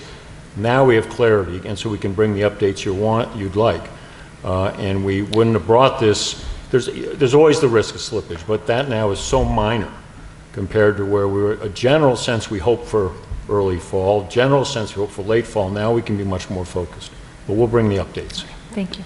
And the one other, thing is obviously there could be just some other, I'm just saying a couple dollars here and there if there was any other change. And like I said, I know today they were talking about something they wanted the structural engineer to come look at that I think, although it was gutted, I think there's some concerns as they're like looking to reconstruct. So if there were things, but that was a pre-existing condition. As an example, there was a door frame in our fire doors, which were outside of the flood zone, but something, again, not because it's not an area of focus, but that now as they're looking to kind of do some work around there, and even in our stairwells, quite frankly, there was some damage that was deemed to be pre-existing that, like, again, I don't see these, I just want to also say that that's where we are. There could be another $100,000. I just want to make sure that if something, and we'll keep you updated, but if there were other pre-existing conditions, not insurance, that were identified, but if there's a flood, but they then come to remove floors and see like the whole subfloor was in a bad shape, and this is in the stairwells. There were a couple of areas that I anticipate they had just made mention today because that's not the main focus of the meeting, and they kind of asked our architects and engineers to come take a look, that they may come back and say to the district, you need to shore up that door frame because we don't like the way those lentils look on it. Things of that nature that were not, the water didn't impact it, it was the age. So I think there, there may be things we'll come back and say to you, there may be a couple, and that, I think it's going to be minor, but I think there could be a few odds and ends just based upon that one little comment that was shared today at the meeting, and they may come back to us next week. So I just say that on the totally dollar. Understand, and I wouldn't second guess any of that, or the upgrade for the fire suppression. Like all of those were good calls. I mean, we don't want to have, shoddy floors and everything else around it is new. That doesn't make sense. So I wouldn't fault you for that. Just kind of keep us updated. Yes, we definitely will. Thank you. Any other questions? Oh, David. Yeah, I just had a quick comment and a question as well. I guess just comment-wise, thank you. Obviously, this is an incredible amount of detail, and really appreciate everything that's gone into this. I think that what I can see is a lot of effort made to take advantage of an unfortunate situation. So I use the word future-proof a lot. You've heard me say before. I'm thankful that it looks like we're future-proofing a very old building. I know just specifically for me as a firefighter here in Hastings, and we go on our annual site survey and check out the buildings. I know this was a concern, the fire suppression system. I'm not speaking on behalf of the department, but I know that in candid conversations, this was something that we were really hoping to fix. So thank you for that, and the fact that you're doing it for, would you say, a fifth of the cost? Yeah, I mean, that was based upon what the architect kind of threw that out today, only because they said the amount of demo and all the rest, that was not, like, would be part of a cost normally, and then needing to remove all the ceilings and such to get in it. He said like between 3 to 5 times they would anticipate that could have cost you with the demo, removal, and really you would have had to shut down. To be honest with you, like, that's not an easy system to put in. It requires probably at different times not access to those spaces. So my other, I guess my question would be, I know that we had talked about the costs being covered by the insurance. Do we have an idea of how much of these costs were already earmarked towards the bond, and how much Is it we're... 5 million? Yeah, so just, I just want to say, so in terms of the bond, well, when we started the bond, there were some floors that I think we considered doing in that wing that we did remove, and this was very early on when I'm thinking back, but in terms of the BCS, so we have the bond in play, but behind that, we have what is our building condition survey, which lists things that beyond the bond are things that the district will, recommendation in the next 5 years. And again, not, if you don't do it, there's no penalty, but the architects and engineers have identified to us, based on their work, a number of the items here. So to your point, it wasn't necessarily in the bond, but it would have been something in the next 5 years or maybe even sooner, depending on the, some of these major issues, we would have had to pay for right out of pocket. And I think even if it wasn't in this bond, and obviously now, considering what happened, I think if there would have been any other type of failure, we would have had to address it. So what now will happen is these items will be removed from the BCS and it'll be updated. So I think it's about, I want to say somewhere in the $5 to $6 million range of items that are being now, and probably above, because it was only picking up things that were really old. It wasn't even considering a full electrical upgrade in there. So I think it's arguably more. Yeah, so basically the value of the BCS after insurance, after the bond, is $5 million less. Yeah, something like that. Because of the work that overlaps. And the one thing I just, as we talk about looking at the dollars, that when work is done through insurance, which is the other kind of, I guess, good part of it, because doesn't go through this full bidding process with the multiple primes, the contractor that's on site is a person that works for is assigned by the insurance company and does the work. Being they don't have to do the multiple primes, I mean, yes, they needed subcontractors on HVAC, but cutting out the bidding process, I mean, you can see reflected, I think, we know the renovation that we're doing there. We know what we had to budget for the renovation of space with the bond. It's significantly less expensive in some ways to do the work. I know it's terrible because if you were to think about, what we're even anticipating some of our renovation costs in the bond, but that's because when you bid out in an open market, the pricing's higher, which is kind of, you would think it'd be the opposite. You're getting the best price. Sometimes it drives, it is why in New York there's always a lot of legislation to get rid of Wick's law, because it actually drives up the cost of having so many different prime contractors. When you work with one and they can subcontract, it's less expensive. So I say that just because it's almost sort of surprising the amount of work that's being done.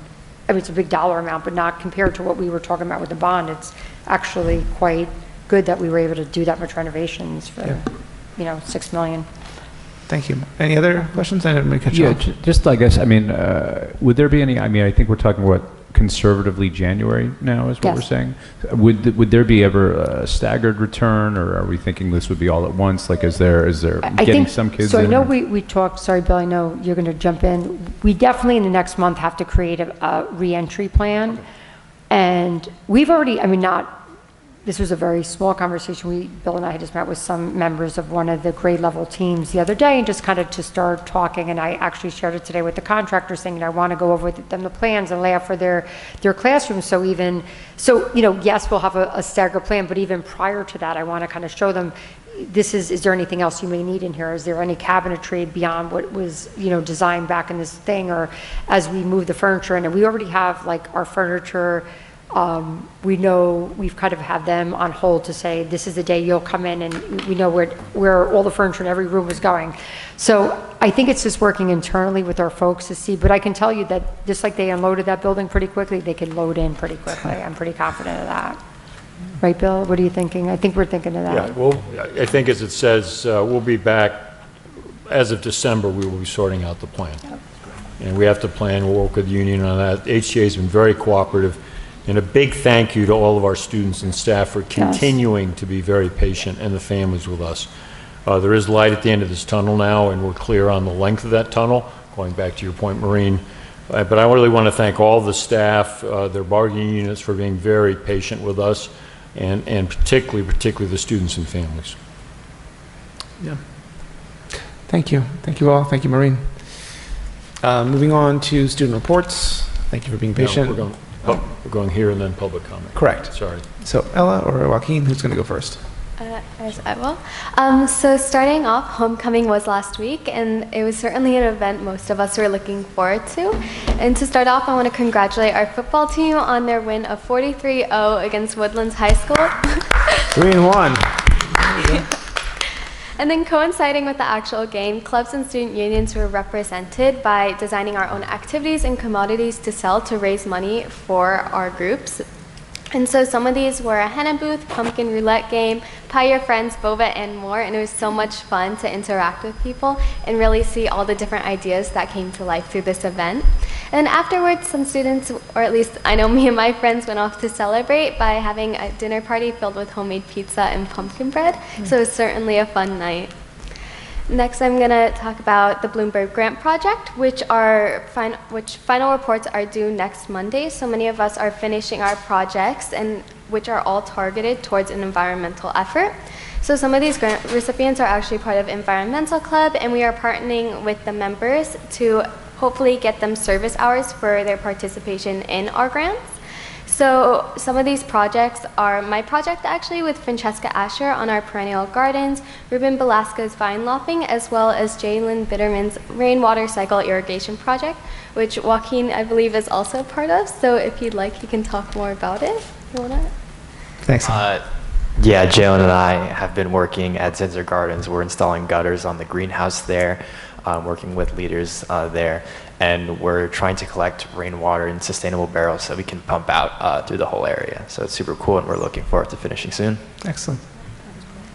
And then finally on my part is just sort of talking about the first round of college apps or early admission are next Monday. So those or early action, I should say. So those participating in early action or applying to schools with rolling admission, we're definitely all scrambling to get everything done. If you are like me and you saved it till the school year, you're certainly on a time crunch, but honestly, I think that's the main focus of students right now. So I want to wish good luck to everyone involved. Well, good luck. Absolutely. Okay, so college visits are also starting to ramp up The other right side now. of it, yeah. Students, especially upperclassmen who are starting to focus in on college, they've got a really lots of great opportunities to meet with representatives from schools from all over the country. They come to the lobby. There's a whole list of them, where they're going to be. You can sign up easily on Naviance, and I think it's really great that the student body has this opportunity to meet with representatives and assess which schools they're looking forwards to maybe attending, continuing their education after graduating. I've heard also that sometimes you can get like a really small group discussion with the representative there if not a lot of people have signed up, so you can get like a personal conversation going with them. It's super cool. It's really great to be able to ask like these questions about a school that you're interested in attending to someone who really knows all the ins and outs of it. So it's a really great opportunity there. On the note of all the college stuff, us juniors have the opportunity to take the PSAT 11 next Thursday. There are varying levels of excitement regarding the exam. I don't want to spend my time talking about it, so I'll just move on. So something more interesting and exciting are activities regarding Hispanic Heritage Month. So we are in the middle of Hispanic Heritage Month right now, September 15th to October 15th, celebrating, recognizing the incredibly important contributions of Hispanic culture in the world today. And students are taking it upon themselves to show their appreciation. So last week, Spanish Club met at lunch with decorations, and they put them up all over the World Language Hallway accordingly. So there's a lot of cool, super cool designs showing their hard work, like banners and flags and posters of important Hispanic figures. So hopefully those decorations are going to last for a while. Oh, and I know it's been a while since we've talked about the phone policy, but me and Ella want to give a quick update on how things are going down the school. It's our perspective that things are going really smoothly, and we want to give you like an example of what's going on. So one of the most significant changes I think that we've both noticed is the increased presence of school photographers around the building now that we can't take pictures with our phones. So at student union meetings actually leading up to Pep Rally Week, there was concerns about how we're going to get photo evidence of people dressing up for Spirit Week and at the Pep Rally. But I think the school photographers have really stepped up to the plate with this one because they're everywhere, in the hallways, at the games. We just had an incredible homecoming week, athletic performance, outstanding overall for all the teams. And I think it's really great that we can be sitting here talking about how we as a student body have adapted to the phone policy in this great way that's going to keep this part of the school environment alive with a more old school photographer camera type vibe that everyone wants to pose for. Oh, and to end, just a quick shout out to Sage Rosinski. She's a sophomore who's made LOHA's list of varsity girls soccer players of the week. She scored 5 goals, had 2 assists over their last games, not including their match today. So shout out to her and the rest of the girls varsity soccer squad. Very nice. Thank you. Thank you both. Thank you both. We're going to open up for public comment. I guess you have a list, right? And if everybody could just please mind the 3-minute rule. Melissa will give you a signal when it's about 3 minutes. When it is 3 minutes, I should say.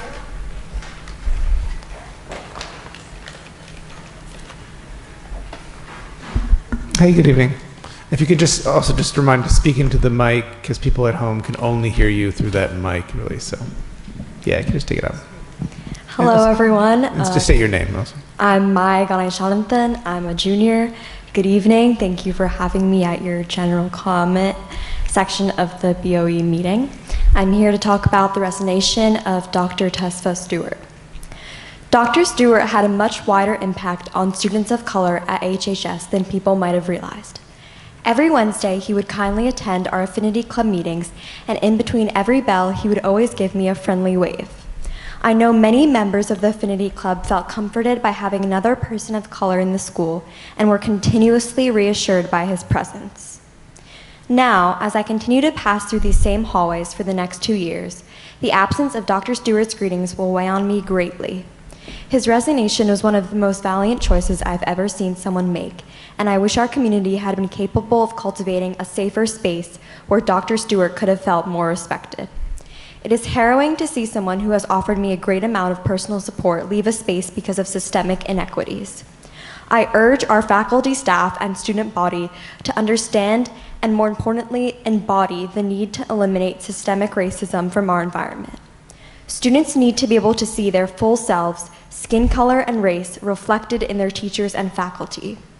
Administration and student bodies need to collaborate with one another to seek out wider education opportunities where the 30% minority of the student body can feel represented and see themselves reflected in our curriculum. Without this representation and reflection, students will feel a complete lack of belonging. On the school's diversity and inclusion website pages, it states that in the Hastings High School School District, everyone is committed to creating a culturally responsive environment for all. Yet clearly our district is leaning more towards passive and culturally exclusive. To conclude, I would like to state that my hope for the future is that all members of our school will actively endeavor to make Hastings-on-Hudson school districts a more culturally inclusive space where everyone can feel respected, no matter whatsoever to their race or color of their skin. Thank you for your time. Thank you.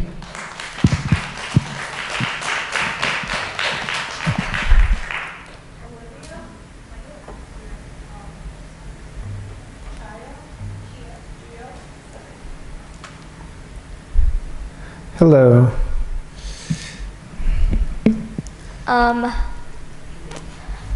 Just state your name, Okay. just for the record.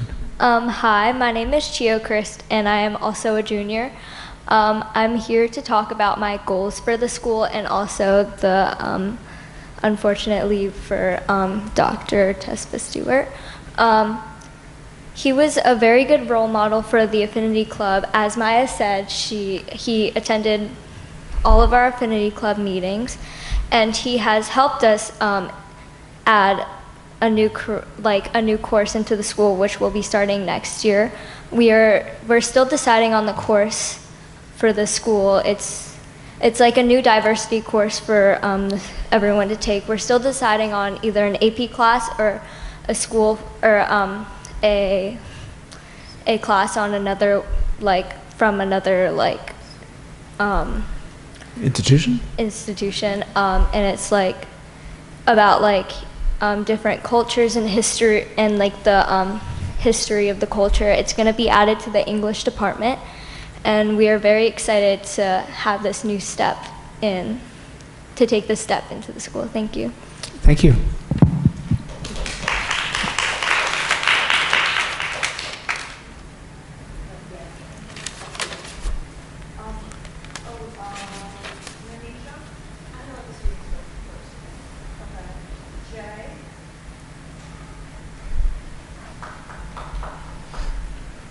Good evening. Good evening. My name is Jay Werner, and I am also a junior and co-leader of the Hastings Affinity Club.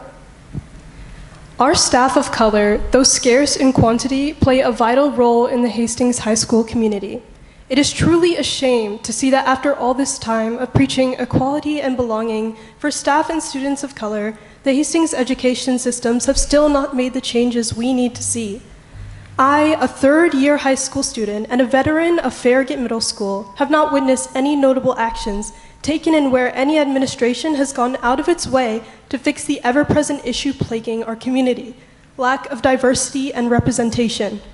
The sad and current truth lies in the fact that there is no plausible reason that staff of color readily leave this district, besides the lack of measures taken to reinforce a sense of belonging for all staff, not just the majority. The recent departures of some of our staff of color are felt and mourned, not just because of their admirable characters and contributions to this community, but also because students of color such as I have now lost one of our few mentors of color in Hastings High School. This facade of equality will no longer be tolerated, as there is simply no way that there are no qualified staff of color to fill one of the many positions in our district. What we ask of you as the administration is that you make issues of race and equity a priority rather than a work in progress. Yes, all great things take time, but without visible and definitive changes, it feels as if there's no progress being made at all. It is not only the job of the community, but also the administration to actively seek out efficient ways in which we can no longer be a school of willful ignorance and become one that can proudly represent the community of color in this town. This cannot and will not continue to be ignored. We need to see real long-term change, and we need to see it soon. Thank you. Thank you.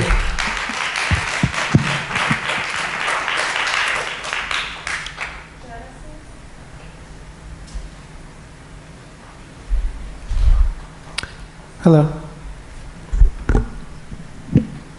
Good evening. My name is Genesis Chacha, and I'm a junior also at Hastings High School. To add on to what has been previously said, I would like to bring up the topic of race and how teachers address this topic in their classes. Teachers should be educated on the different respectful and disrespectful ways to address the topic of race in order to prevent students from feeling uncomfortable or unsafe in classrooms.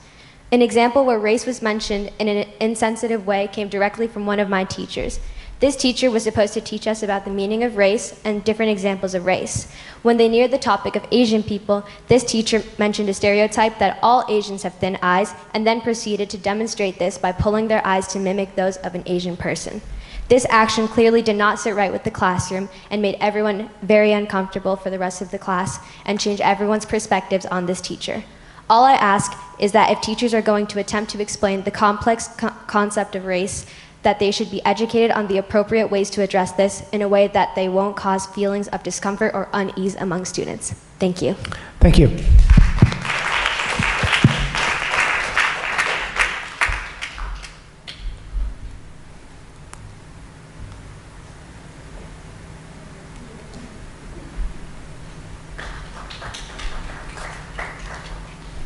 Good evening. Hi, my name is Olivia Huang, and I'm also a junior here at Hastings High School. I want to talk about Dr. Stewart's resignation. To quote his resignation letter that was public, the enduring presence of systemic inequalities within this district has created conditions that are unsustainable for me to continue. I want to speak about those systemic inequities involving race that he mentions. As someone who personally benefited from the value that Dr. Stewart brought to our school, I want to ensure that Dr. Stewart's resignation was not for nothing. Dr. Stewart was a beloved teacher, mentor, and role model for those of us here. So many times we put band-aids over the bruises of systemic racism that people like me, people of color, who are a significant minority here, are just expected to heal from with little to no help. The majority of Hastings School is white, around 70%. This is true not only in the student body, but in the teachers and administrators here too. And this is evident in Dr. Stewart's resignation letter. Being of the minority in Hastings comes with challenges. We often feel unheard or unsupported by our predominantly white classmates, and in this case, colleagues. We can't really do anything about the fact that Hastings is 80% white. It's just the facts. But what we can do is we can change how we address that statistic. Rather than focusing on the white majority and leaving out the non-white minority, we should be trying extra hard to make sure that the non-white minority gets equitable treatment, because as the minority, we are often not receiving that treatment. I urge for us to change, not in the racial demographics of the school, because we can't change that, but in how we approach these demographics. Because right now, it seems teachers are leaving because something isn't right. And when teachers aren't thriving, how can students? For example, a way we can change how we address the statistic is through our education system. Can we make it more diverse to make sure each student gets their history taught, even acknowledged in some way? Because for many students of color who are the minority, they don't hear the name of their home country spoken at all in their entire years of education. I can speak from experience. My grandparents are from Taiwan, and I never learned a single thing about Taiwan until my 10th grade history class. It was mentioned for maybe 15 minutes in class, but those 15 minutes made a difference in my entire 1,253 hours of education in this school. As students, we can only trust that the hiring process is fair, but I want to speak to those involved in hiring and suggest that you ask yourselves, is there more that you could do? We're definitely not asking you to hire a person based on their race, but we're asking that you hire people that will help to facilitate in the words of the CRSC framework, more welcoming and affirming environment. We're asking that you hire people who are committed to establishing a welcoming and affirming environment, not only for students, but for teachers, coworkers as well. This goes not only for hiring, but also for existing staff here. How can we create a more welcoming and affirming environment for the teachers and students here in Hastings? Let's work on this together. Thank you.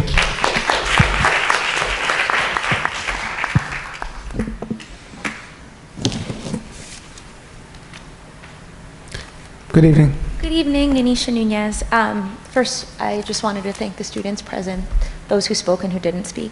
I hadn't planned on talking about Dr. Stewart's resignation because it's still heavy for me to know that given a long time since I graduated, not much has changed for the students who look like me.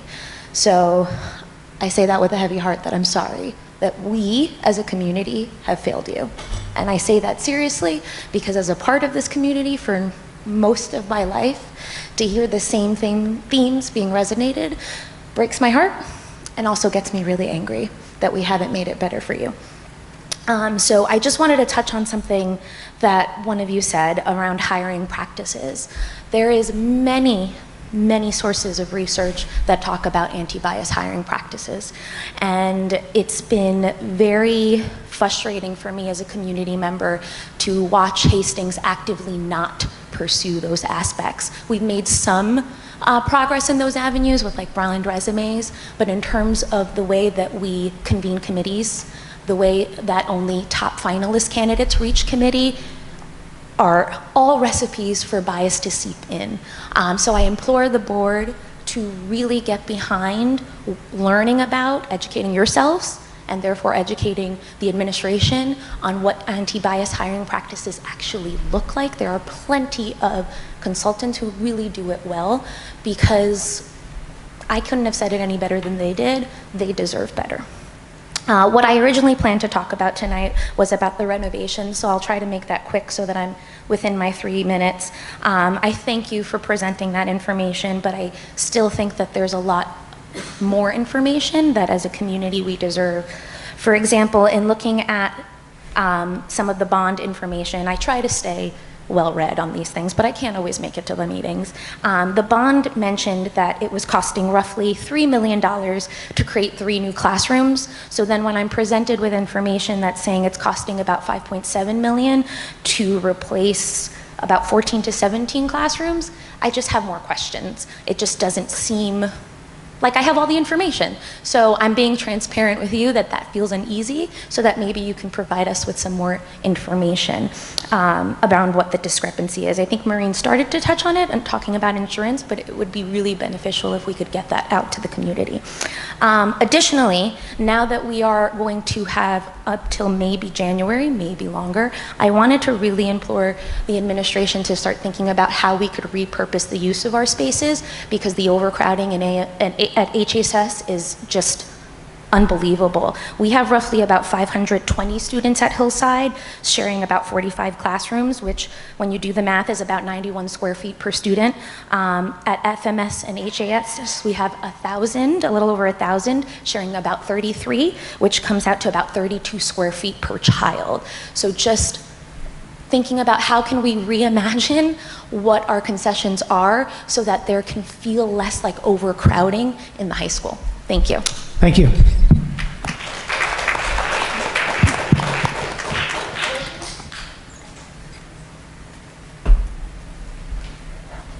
Good evening. Hi, Libby Copeland. I'm actually just reading a letter on behalf of Dorothy Nagel, who was here but then had to leave, so she asked me to read this. She writes, I appreciate the efforts to be forthcoming with academic and behavioral data, and I recognize we're a work in progress in terms of maximizing how we share and learn from that information. As I look back on the last 4 years or so of these presentations, I want to highlight some concerns and questions about where we go from here. The first presentation of SEL data from the Panorama survey was presented in 2021, and it was the first and last time we saw any disaggregated SEL data. In the 2022 presentation, the district noted for the first time there had been scheduling issues with administering the survey consistently. In 2023, it was noted again that there had been challenges and delays. In 2024, low participation was acknowledged. This brings us up to date with last month, where we didn't see any of the Panorama data at all for similar reasons. I find this especially troubling because we know that student well-being is what's at the center of this information, and we also know that SEL and academic data are interwoven in student success. Yet if this had been the result with academic data, I really don't think I would be the only person here to express concern. This is Dorothy, I have two practical questions to offer. One, we were told in the last meeting that because there isn't consistent data for all three administrations of the survey last school year, no data will be shown. But in 2022, only one set of data was shared from the first administration of the survey, and in 2023, we saw spring and winter data, even though the fall data was absent. So if high school data is low in participation, might we see Hillside and FMS? If spring data is too low, might we look at fall or winter, or really any individual instance of administering the survey? It doesn't seem right or consistent to say that we'll show nothing at all just because the system hasn't been imperfect, and we've known for 4 years that it has been imperfect. Number two, the presentations have noted that the survey has been administered in some capacity since 2020. So it seems like we have some access to longitudinal data, even if it's imperfect, and the school district would benefit from looking at that as soon as possible. A follow-up presentation of that data would be a meaningful way to address some of these errors that only appear to be continuing. The last thing I want to say is we have two excellent audits from Tri-State and the state of New York on topics directly related to SEL and student success. Each of them contained actionable recommendations for how we can improve, have more oversight, and maximize the diversity coordinator role, make that role better supported. I think it's essential that we as a district connect the dots between these things and show the community the vision, the plan, and the timeline for all of this as soon as possible. Thanks. Thank you. Thank you. No? Thank you all. Thank you. Students, if you're busy, we're going to shift into business mode, I suppose. We're going to open up, actually, after public comment, with a superintendent report from Dr. McCursey. Is there anything you wanted to highlight out of here? Yes, so what I want to do is, just as we've been doing, give a highlight, really, in a sense, building on what Ellen and Joaquin have said in terms of a number of pieces of the good news going on around the district. We try and bring this every meeting. Let me see if this is clicking. It is. So what we try and do each board meeting is bring you a quick look in. You know, it's a district of 1,600 students and also 3 buildings. You know, we try and bring a little bit of life. So here you can see with the kindergartners, things they're learning about dental care and good smiles. But you can read more about this online. Very important, has been mentioned, we really are trying to feature the diversity of our student population in the district. And so we are honoring in many ways Hispanic Heritage Month. The Hastings Happenings newsletter that went out last week brought some aspects of what we've been doing to celebrate Hispanic, Latino, Latinx culture. Here you see yet another example of it. So there's really a theme here across now multiple presentations for this essential month, for what it means for such a vital element of who we are as people in this country, and I would argue especially right now, honoring Hispanics and Latinos and Latinx. Then we see here pep rally. Some smiles over there. Maybe these were photos taken by some of those photographers all over the district. And I'm assuming those were not iPhone, so thank you for clarifying that moment. Governor Hochul called me and said, you know, anyway, a little light moment. And then homecoming week. It's something that the way it's evolved here in Hastings, and Ellen and Joaquin spoke to this, this is not just about the athletes, but it's about everybody. And certainly the way it culminates Saturday, and I, for the first time, missed all the events. I was tending to some issues at home. But everybody has an opportunity, and it culminates at, yes, the football game, but there's a student activities fair. And it's a place, you know, of bringing to life all kinds of what's happening for our students and their families. And siblings are there of all ages. I know, for example, Mr. Clayman was there with his budding family as a chance to, not just as a principal, but as a dad, interact with what's happening here. We have coming up recognition of Indigenous Peoples Day and Columbus Day. We are closed in recognition of that important day. Picture Day is coming up. We just want to remind people to get their photos taken. Very importantly, the multicultural book fair. I think I saw Janice Mateo Toledo here. She is. If you want to stand up, please. This is a great tradition here within the district, and even as space is a challenge, and we understand that, we've still maintained this book fair, and I'm proud to go to it. I'm proud to be around it, and it's something that's essential. And I would urge everyone within hearing distance of my voice right now to beat a path to that book fair. And lastly, here's a rundown, as we do every meeting, of events coming to us. And I think you should note that we are off this coming week, Monday, for Indigenous People Columbus Day, but then Diwali, in my pronunciation, I apologize, but that's upcoming. So we really are a district trying in multiple ways to recognize a diverse set of cultures. And I think it's important, at least I try in my communication out, just to say it's not just a day off, but take some time to reflect on why it is a day off. And we should be doing that both for the Indigenous Peoples Day, Columbus Day, and then following up the following week. So that's the report. It's intentionally bringing you good news and some messages as to things that matter to the core of us here in Hastings. Thank you. Thank you, Dr. McCursey. Moving on to update from Dr. Chesmansky on assistant curriculum. I'm angling it. All the things. Sorry, it's very long. Assistant Superintendent of Curriculum and Instruction. There's a lot of curricular updates in here, so if you wanted to pull anything out. So, good evening, everyone. Mathematics continues to be front and center as a very strong area of focus, particularly at the middle school. I've been working very closely with Dan Waldeck, Greg Stevens, our mathematics department chairperson. We've been meeting together very regularly and most recently reviewed the state test building benchmark report that's been associated with the current cohort of 7th grade students. That was the group that I showed you in the state of the district that had a fairly anomalous looking proficiency rate. So we've been digging in there to identify some themes and some trends. So we have preliminarily identified some high leverage areas for instruction to focus on. However, we really want to meet with the department to replicate the process. These are the people that are closest to the work, the teachers know. And so that will be a next step to gain additional insights and then to develop some next steps around that. We've also been working closely with Putnam Northern Westchester BOCES.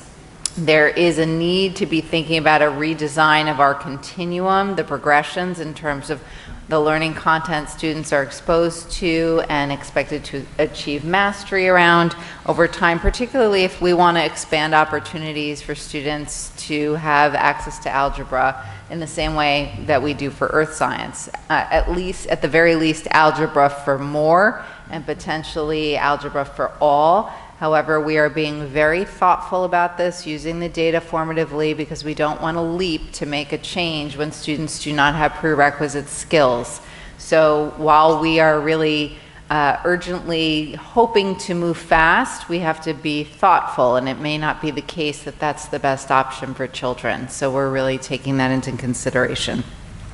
But nevertheless, we're working really closely with BOCES to be thinking through a process for the redesign of the continuum And then also the next step after that would be targeted professional learning support, because if content is changing, and also a very healthy thing to do is be constantly revisiting how we engage in curriculum, instruction, and assessment practices. So it's meant from a place of support and also thinking through our continuum, any potential new content that people may be teaching.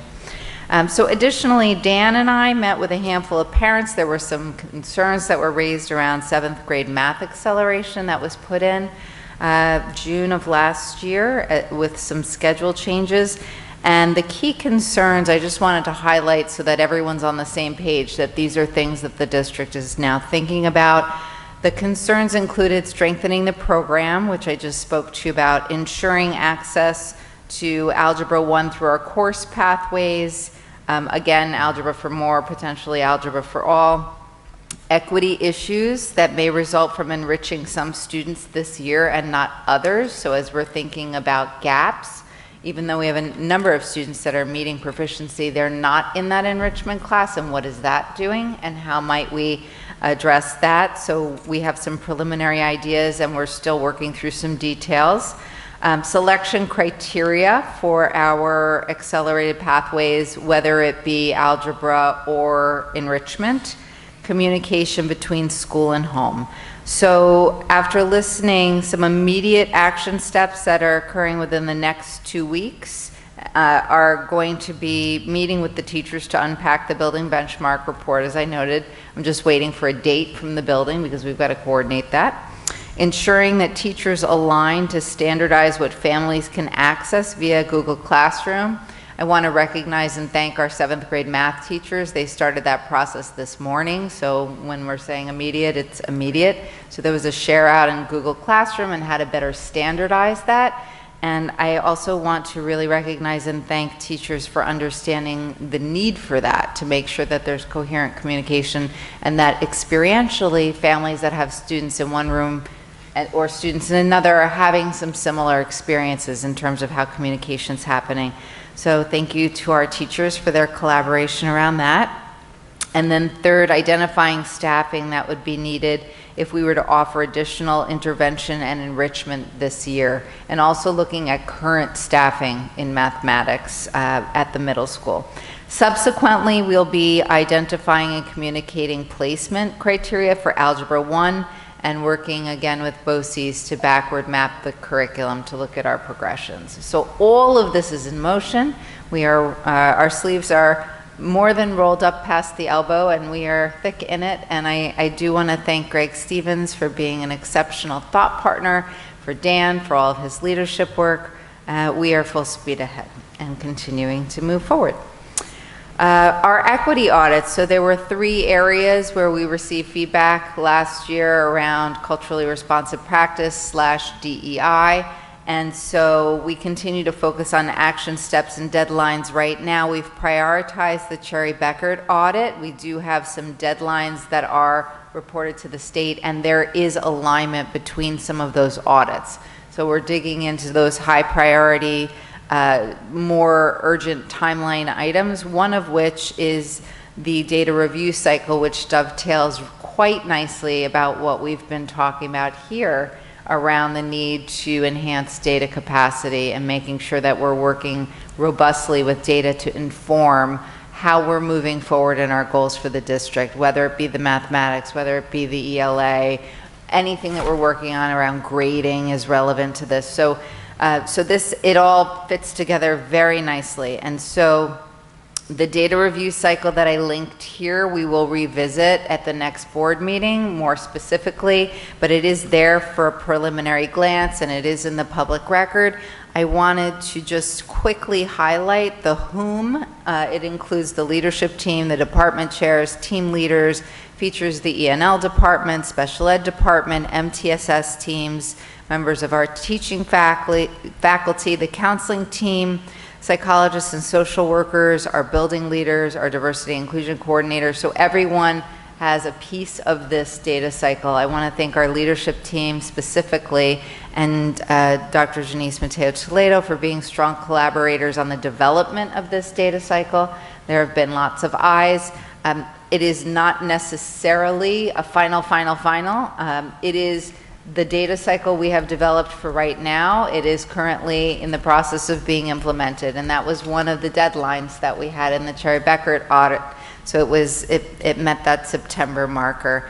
In terms of the what you'll see reflected in there, it includes the State of the District report, NICES SLAT data, our Renaissance Star diagnostic screening data, Panorama, local student data inclusive of marking period data, and we're still in conversations around other things that we need to be looking at. So again, as we're getting this moving and more systematized, there are pieces that we know we need to also be including.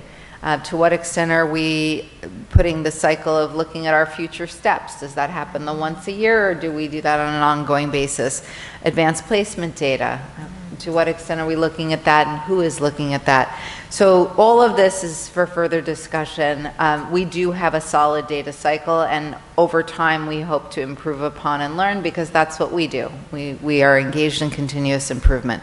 Also, as part of this, we want to make sure we are constantly keeping an eye on what our progress monitoring tools are. So when we look at data, the point is to raise some questions and think about, okay, so we see something. Do we need more data to more deeply understand that? Or is that something we can take and run in terms of making it actionable for program shifts? So all of that is front and center on our minds. And that is a quick update on the data cycle. I'll come back to that at the next board meeting. With our writing inquiry, middle school writing inquiry continues. Our focus this year has been on lesson study and peer observation. And that's really around using the tools that were developed last year. So thinking about peer feedback, looking at our outcomes for learners. And so the things that the team developed, they have been engaged in essentially a lesson study where they're designing lessons. They've given each other some feedback, and now they're going to be visiting each other's classrooms. So grade contiguous, so 5th to 6th, 7th and 8th, and they're going to be seeing that lesson brought to life, the lesson that they developed collaboratively, got feedback on. They'll see it in action, and they'll again receive another round of feedback from their colleagues. And our literacy consultant that we've been working with, Diane Cunningham, will also be providing some feedback. I would like to thank and publicly recognize Sarah Walters for her exceptional instructional leadership in the middle school around ELA, so thank you, Sarah. And we also have ELA work happening at the elementary school at Hillside. That, you may recall, we had the Science of Reading audit, and that was twofold, really to make sure that we are using research-based approaches at Hillside, which, thinking about where might there be opportunities for further expansion, particularly given the state attestation and what the expectations were around Science of Reading coming from the state. So using that, and after having completed the attestation, we've identified some key next steps for professional learning. We were very pleased at how well we were doing, and of course there's always room for growth. So also in board docs, you'll see in grades K1 and 2, there's a need to focus on explicit vocabulary instruction, so different tiers of vocabulary and making sure that's a little bit more coherent. Thinking about explicit instruction and comprehension, and that's grades 2 through 4. So a proposal's being prepared for that and has already been budgeted for that. I got ahead of that last year, so we are in motion there as well. So that's a brief curricular update. Excellent, thank you. Any comments or questions? I just want to thank you for that really thorough, in-depth update. It's clear that you've really been listening to the community and different stakeholders to really take curriculum head on, especially around math. So thank you for all your hard work.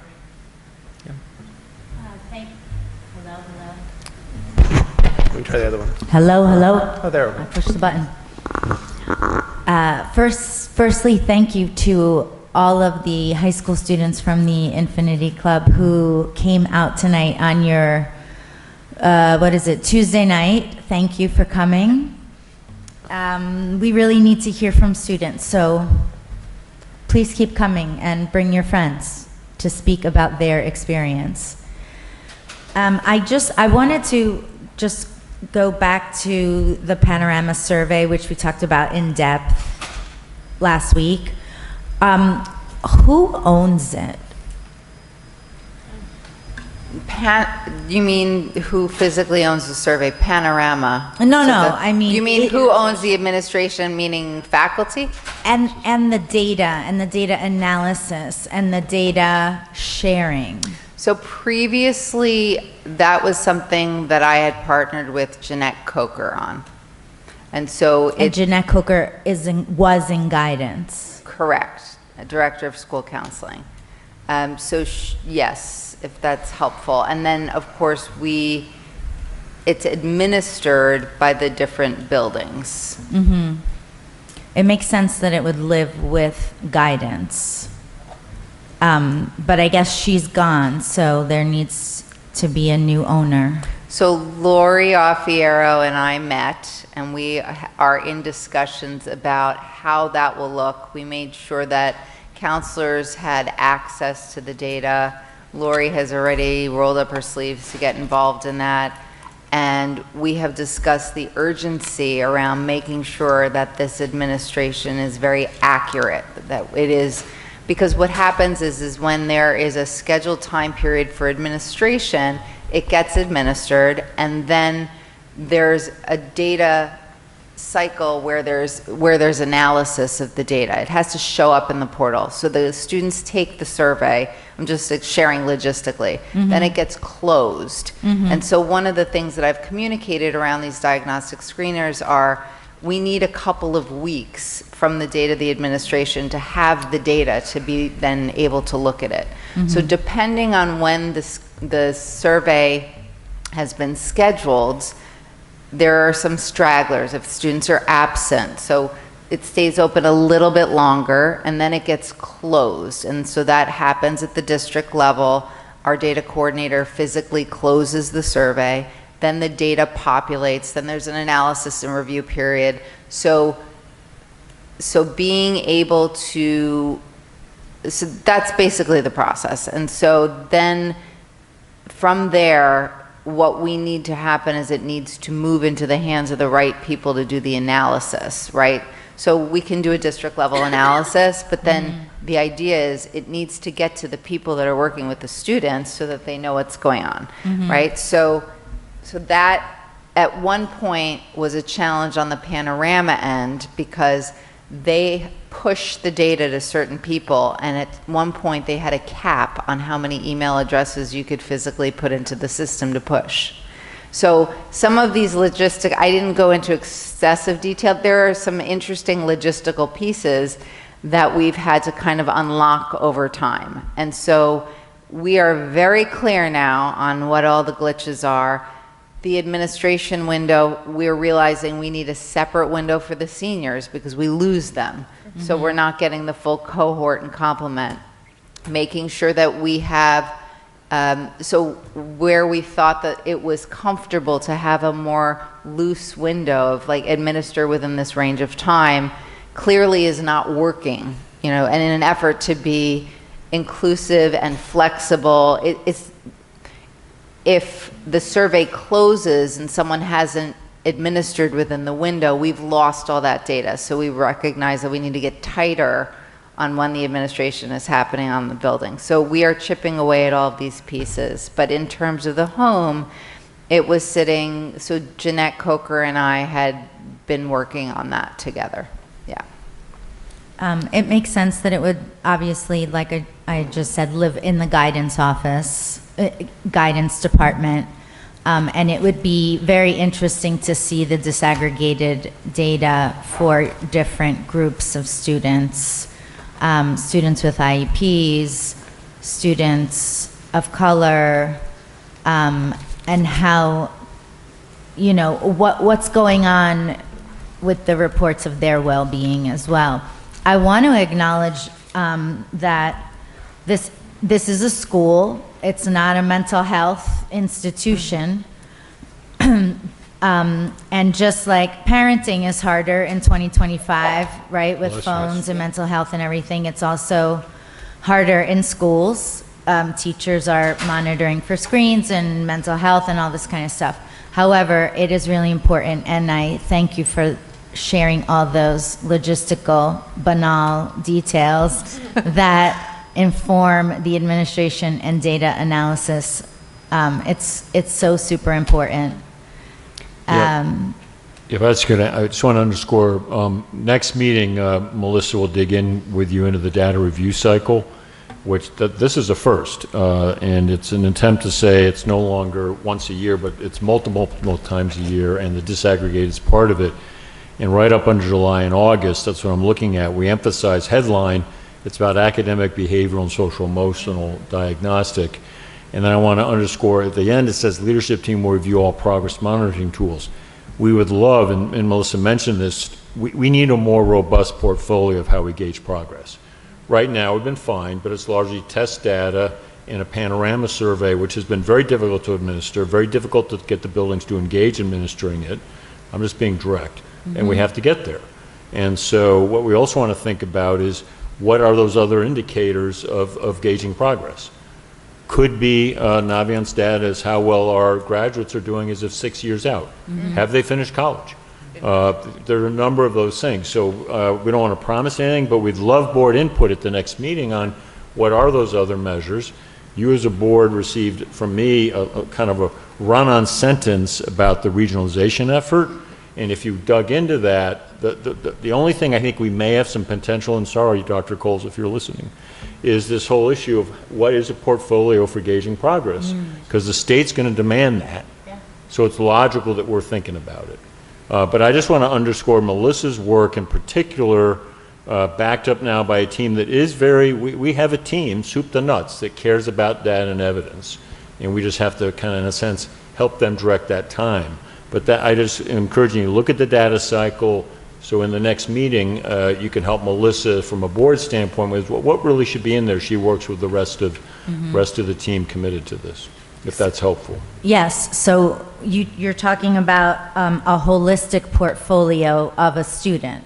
I've taught multiple indicators that go well beyond test data and or well beyond a panoramic outcome. And I do want to say at our recent chair council meeting, all of the chairs now have access to level 1 data, which means they can log in, they can see the assessment scores, they can look at trends over time, they can disaggregate.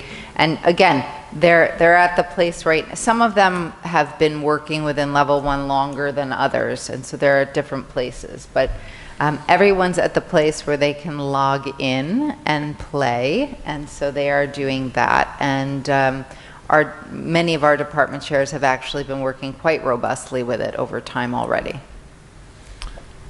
Just a quick question. What happens at like the 4th grade level? Is the team lead there have access? Yes. So we, because it's such a small team, we've pulled it on their behalf, and I have to double check if the team leaders have direct access. But we just did the Hillside data presentation, so Amy and I think I mentioned that the last board meeting, and then they went through the building benchmark report. We had it ready to go in terms of the links that were available. So I believe the team leaders have all their login, but there's definitely workaround data that's happening, especially 3rd grade team, 4th grade team, MTSS, and STEAM. So they're very, very active. And then that information is traveling, programmatically to things we need to be thinking about. Thank you. Sorry, I have to go back to the panorama survey. I have a hope, which is that just like we have a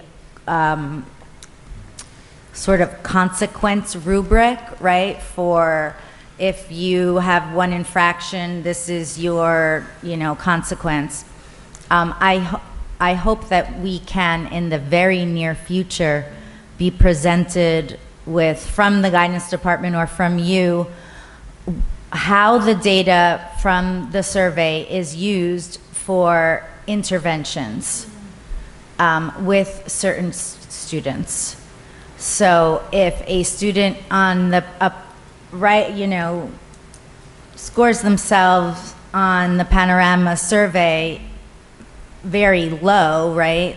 Low sense of belonging, low sense of engagement, low, what happens? Do they visit the school psychologist? Do their parents get a phone call? Not a punishment phone call, but just to like, we're concerned. So a sort of a rubric, a guidepost for what happens next after we look at the data. What are the action steps for the individual children?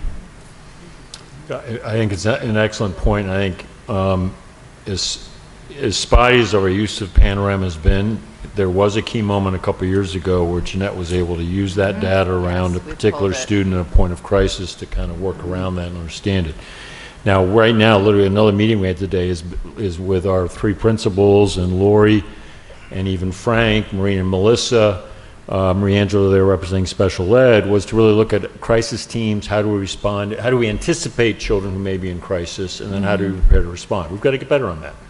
And I think the Panorama data is, in part, could be a tool in that, as we were thinking about some things you were talking about today, risk assessment, all the rest. So we are trying to get, so it's a great point about a way we can leverage it. Please take the survey and then we leverage the use of it. A really good point. Thank you. Thank you. Rounding out the cabinet update, James Ferruggio, the interim assistant superintendent of People and Personnel Services. Thank you. So I wanted to share with you that we are working, that is Mary Angela and I, on developing an organizational flowchart of our current pupil personnel services program with sample questions for teachers and parents to ask each one of us in our various positions of leadership. So that would be our coordinators, the recent selection of our special ed department chairperson, Mary Angela's position, assistant director of special education, and the interim assistant superintendent for PPS position. I know that that had been a concern at our last meeting, so I'm pleased to be able to say that we are in the process of putting that together now. I wanted to share a couple of updates as well on our 2 initiatives, 2 main initiatives. Of course, we do have more than 2. But one of them now would be our continuum of special education services, looking very closely at each one of the buildings. So recently we had a very productive meeting at our elementary level special education department. And from that initial meeting, we now have our team actively looking at individual student educational profiles to see what next steps we need to take, because we want to be prepared for our, our projection meetings, our budget meetings. We want to be on time. And I know that that's done pretty early here in October, November. We'll have a similar meeting tomorrow at the middle school level, discussing our continuum of services. And then we very recently had another meeting at our high school level with our high school special education team, and they were very forthcoming about their reflections on our continuum of services at the high school level. And they provided a great deal of insight to us. Our next steps after this would be to meet with building administrators in each one of the respective buildings, and then, of course, take our information to our cabinet and central office administration. In terms of professional development, which is a second huge initiative, and I have to tell you, I think that staff, administrators are very, very excited and very eager to participate in various professional development opportunities. And one of those, as I mentioned previously, is with GNR, Goldman Sachs and Rutherford, a consulting firm, and the focus there is on co-teaching and consultant teaching. So that had begun at the high school level. We've had 2 meetings already where Jen Turner is in the classroom working alongside our teams and then does a debrief with the various partnerships. We have 6 partnerships. They're new, so we're very excited that they're getting the support that they need. Our next meeting with Jen Turner, the team's meeting with Jen Turner, is on 10/16. And then, of course, she always debriefs with us with PPS administration and with building administration at the high school level. CPI training is well underway. On the 14th and the 15th of this month, we have our refresher for approximately 20 staff, and that will take place after school hours. And then on the 9th and 10th of December at BOCES, we have scheduled initial training scheduled training. It's an initial training for those who are new to CPI, which is, of course, nonviolent crisis intervention, and that will take place in BOCES through BOCES trainers, because it's a much longer training. It's actually 12 hours. So that's over two full days. We can do our refresher here after school. It's only 6 days over the 2 days, 3 and 3 days after school, 3 hours and 3 hours after school. Our high school team is also participating in writing of IEP workshop through BOCES, as well as students as participants in IEP development also being provided at BOCES. That's really important, absolutely. And then we're very, very excited and very pleased to be telling you about our PAF venture, Preventing Academic Failure. I have to share with you that this is the program that is actually used at the Windward School, and it is a phonemic awareness-based program, an outgrowth of Orton Gillingham. And there has been tremendous interest at the elementary level, special education-wise. So we have about 10 staff that are wanting to participate in this training. And tomorrow we'll be speaking to the middle school about their interest in participating in this training. Also, I've been in contact with Janice through the ENL department, and we have several ENL teachers who are also interested. So we're hoping to get together a group of approximately 20 staff members if we can. Otherwise, we'll look at the delivery of service a little bit differently. We'll have to do that if it's under 20, but we're hoping that we may actually reach that number. So we're very, very excited about that, because that, I believe, at least according to staff, they truly believe that that's an area of need, so we're excited. I want to share also with you about the Affinity Club's shifting perspective. Well, we now have new leadership. I wish that I could have shared that with our students here. So we have Dylan Clewell and Emily Quattrochi, both from the high school, special ed teachers who are very excited to become the new advisors of that club. And they're planning to actually to convene their first meeting at the end of this week or at the beginning of next week. So, I'm hoping that students continue their participation in this club. I also wanted to share with you that our department now is working very, very hard on Indicator 13, which is all about transition services.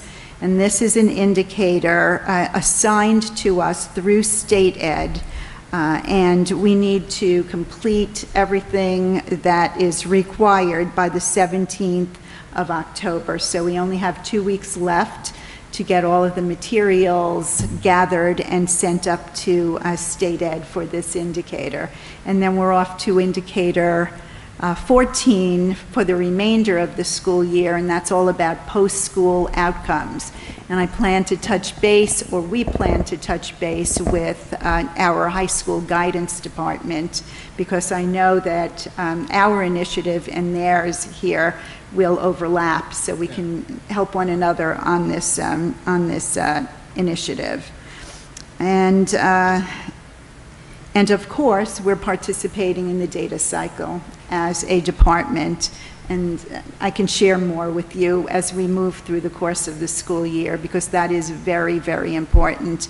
We want to understand our students' needs better through their testing cycle and be able to target those needs through instruction, through very targeted, explicit instruction. And that's pretty much our update at this moment in time. Thank you. It's excellent. Thank you. Thank you. Moving on to business items. Are there any questions or comments regarding business items 1 through 6? And just to keep in mind, one of the business items is the audit report, which we will then be voting to accept. I had a question. So I had two questions, actually. The first one was business item number 2, the Jose Limon Dance Company. Does that have an associated cost for us? Because it mentions $3,500 in PTSA funding. Is it just that we allow the performance, or is there a cost associated? So this is being funded by both PTSA and SEPTA. Okay. In that memo, I'm sorry, I just have to look at the memo that accompanied it. I don't think it I may not mentioned have made that. See, Andy wrote, so, right, but I also have an email from SEPTA saying they were covering the cost. So the entire performance is going to be covered externally, Okay. yeah. So it's really just sort of saying yes to. So the what performance occurs happening. is when we have to secure the contract as a district, and then the money kind of flows through us as it goes through one of our other funds, and it comes in as a grant. Like, that's how we run all of the HEF funds and the larger PTSA grants. Some grants that may be smaller in nature, they may either just pay for that directly, but any type of contract, because they want to ensure that, that there's no issue, and we contract with them, ensure they have the correct insurance to be here, and then we get reimbursed. Okay. And then my other question was on item 6, the PA system. Is that in conjunction with the flood work, or is it separate? Well, the PA system was a project in our interfund transfer that we were upgrading this year anyway. So it is in conjunction with it, but it's a separate job that we were changing over our PA system anyway. So this is just the wiring component of it, which has to be done by, and actually we're establishing a new closet in that building also. So there are things in which we moved it just as part of the renovation, but it was due to more planned work rather than restoration work. Okay, but it's being coordinated with the larger project. It is being coordinated, yes. Okay. It's being coordinated with the larger project. Okay, But this thank is you. part of one of our interfund. We were kind of talking about the interfund earlier. It's part of that work. Thank you. Welcome. Thank you. And just sorry, and just kind of adding on this, that applies also to the volleyball machine as well? Yes. Okay. Yes, that's complete that. And, we just also want to thank everyone, the Hastings Booster, PTSA and SEPTA for their generous donations.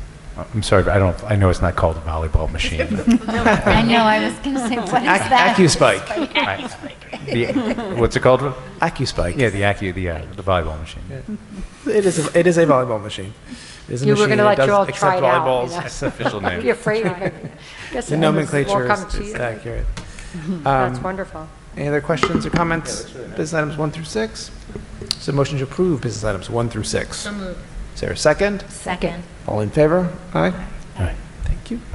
Moving on to placement and services for CSE. Any comments or questions? Is there a motion to approve our placement and services for CSE? So moved. Is there a second? Second. All in favor? Aye. Thank you. On personnel, we just have appointments. Are there any questions regarding our appointments from 1 through 7? Is there a motion to approve our appointments 1 through 7? Is there a second? Second. All in favor? Aye. Thank you. Jean, do you want to mention anything about Brittany and her new role? thrilled to have her on board. You say that in the mic so the world hears it. Okay. Yes, I am so thrilled to have Brittany on board. She has a wealth of information about our district. She has been exceedingly helpful to me since the start. She knows not only about the middle school program in her work as a coordinator over 4 years, I believe it is, but she knows about our elementary program as well as our high school program inside and out, and she was just the perfect choice. Tremendous amount of experience, and I know that she's a good leader by virtue of her work as a coordinator. So it could not have been a better choice. That's wonderful to hear, actually. Yeah, thank you. Thank you. Is there a motion to approve our appointments 1 through 7?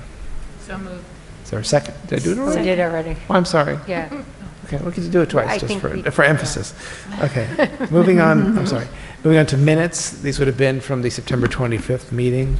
Are there any questions or comments regarding the minutes? Is there a motion to approve our minutes from the September 25th meeting? So moved. Is there a second? Second. All in favor? Aye. Aye. Thank you. Moving on to second public comment. There is nobody. So we'll move on to agenda review, looking ahead to the 21st, is that right? 22nd. 22nd. It's a Wednesday, right? Yeah, we moved it to a Yeah, it's a Wednesday Wednesday. because of the Monday break. The new design of your agenda here lists up top the things that are standard, and then lists in the body of it. So the 22nd, you have a bond update. I think Maureen mentioned we're hoping to have the architects Yeah, in. they're planning on coming. Yep, and then just to know, I think with Melissa, maybe it'll be a Szymanski, a posted presentation or discussion is a better term around the data review cycle. So those would be, in addition just to the standard report. And then Jean and I will stay in touch about any updates you want to be bringing, since there's a real appetite for PPS updates. So, all right? Okay. Oh, for sure. For sure. Thank Very you. busy. I'll open up for Board of Ed comments. I just wanted to thank you for coming tonight. All that you've shared is, I think, really, really exciting for the district and a step in the right direction. And the fact that your presentation was so multifocal or multifoci, I'm not sure, but it really gave me a sense of this systemic look that you're taking to special education and really your work to advocate for students and faculty. So it's really exciting. Thank you. Yeah. Thank you. Yeah, second that. I just wanted to thank everybody. I attended 2 sporting events this past week for homecoming and just had the best time. I went to the girls' field hockey team and 6-1 victory, and then also the football game on Saturday. It was, I don't think, and as somebody who grew up here, I don't think I've ever seen that many people or that much excitement around our athletic teams, right? Specifically football. I think since we merged with Dobbs, because they used to bring a lot of fans over. So I was so impressed with just the staff and the student involvement and how much really everybody got into it. I wish you could have been there, Bill, because it was just really a sight to see, besides the 42-point drubbing. But thank you, everybody involved. It was just fantastic. That's nice. Thank you, David. I mean, the one thing I think that is, we have a great booster club, but the lights, having the night, like since we've implemented bringing the lights back, that has really, I think it helps also because I think it's sometimes easier for people occasionally to get to a night game even with during the week. And I think the expansion, because years ago when my kids went, it was only the football game. And now, I got to a couple of matches during the week, like volleyball and soccer, and there was like a good crowd, like for a during the week game. So I think having the night games, that was like really smarter. I think the booster club was, I give them credit because I think a lot of those ideas that they brought to us and Drew did a good job implementing them. But I think it's so nice that all the teams are featured. I think that is like one of the best ideas that came up. And that Tuesday night, the girls soccer team was packed. There were a ton of people, and they were amazing. I was walking my dog on the hill. I could hear everybody. And then all the kids game. stormed the field, and all the students were supporting each other. It really was beautiful. Yeah, it was very nice. We got to get the debate team included in homecoming. Can we do that? That's what I want to show up to a debate team match. Root those guys Why on. not? Do you root at a debate team? Yeah. No, I think you're right. We have an amazing quiz bowl team. Like we should wrap that in. Sounds good. I guess, I know we all want to go home, so I'll make this, kind of brief. This conversation just made me think of this, and I actually sent an email to Bill about this, and a community member had brought this to my attention and to all of our attention about the photos, the portraits of the athletes, senior athletes in front of the school. And I just think it's food for thought for all of us that only the athletes have very large portraits in front of the school, and there's a lot of other seniors who do not have portraits there. I have a child who is a devout athlete and a child who feels like he cannot play any sports at all. And I just feel for that child who is not acknowledged with a very large portrait in the front of the school. I just think it's something for us to think about as a district. Who are we featuring? Why? Where? And who is not being publicly celebrated? Thank you. Anyone else? No? I was going to say, I think that's a great observation. I know that the Sports Boosters is very involved with those pictures out front. And I wonder if this is also about activating, the Theater Boosters group has become really active within the community. And I wonder if it's getting those parents involved to say, hey, like, let's get your, I think that there's probably space and place for more kids to be featured. Yeah.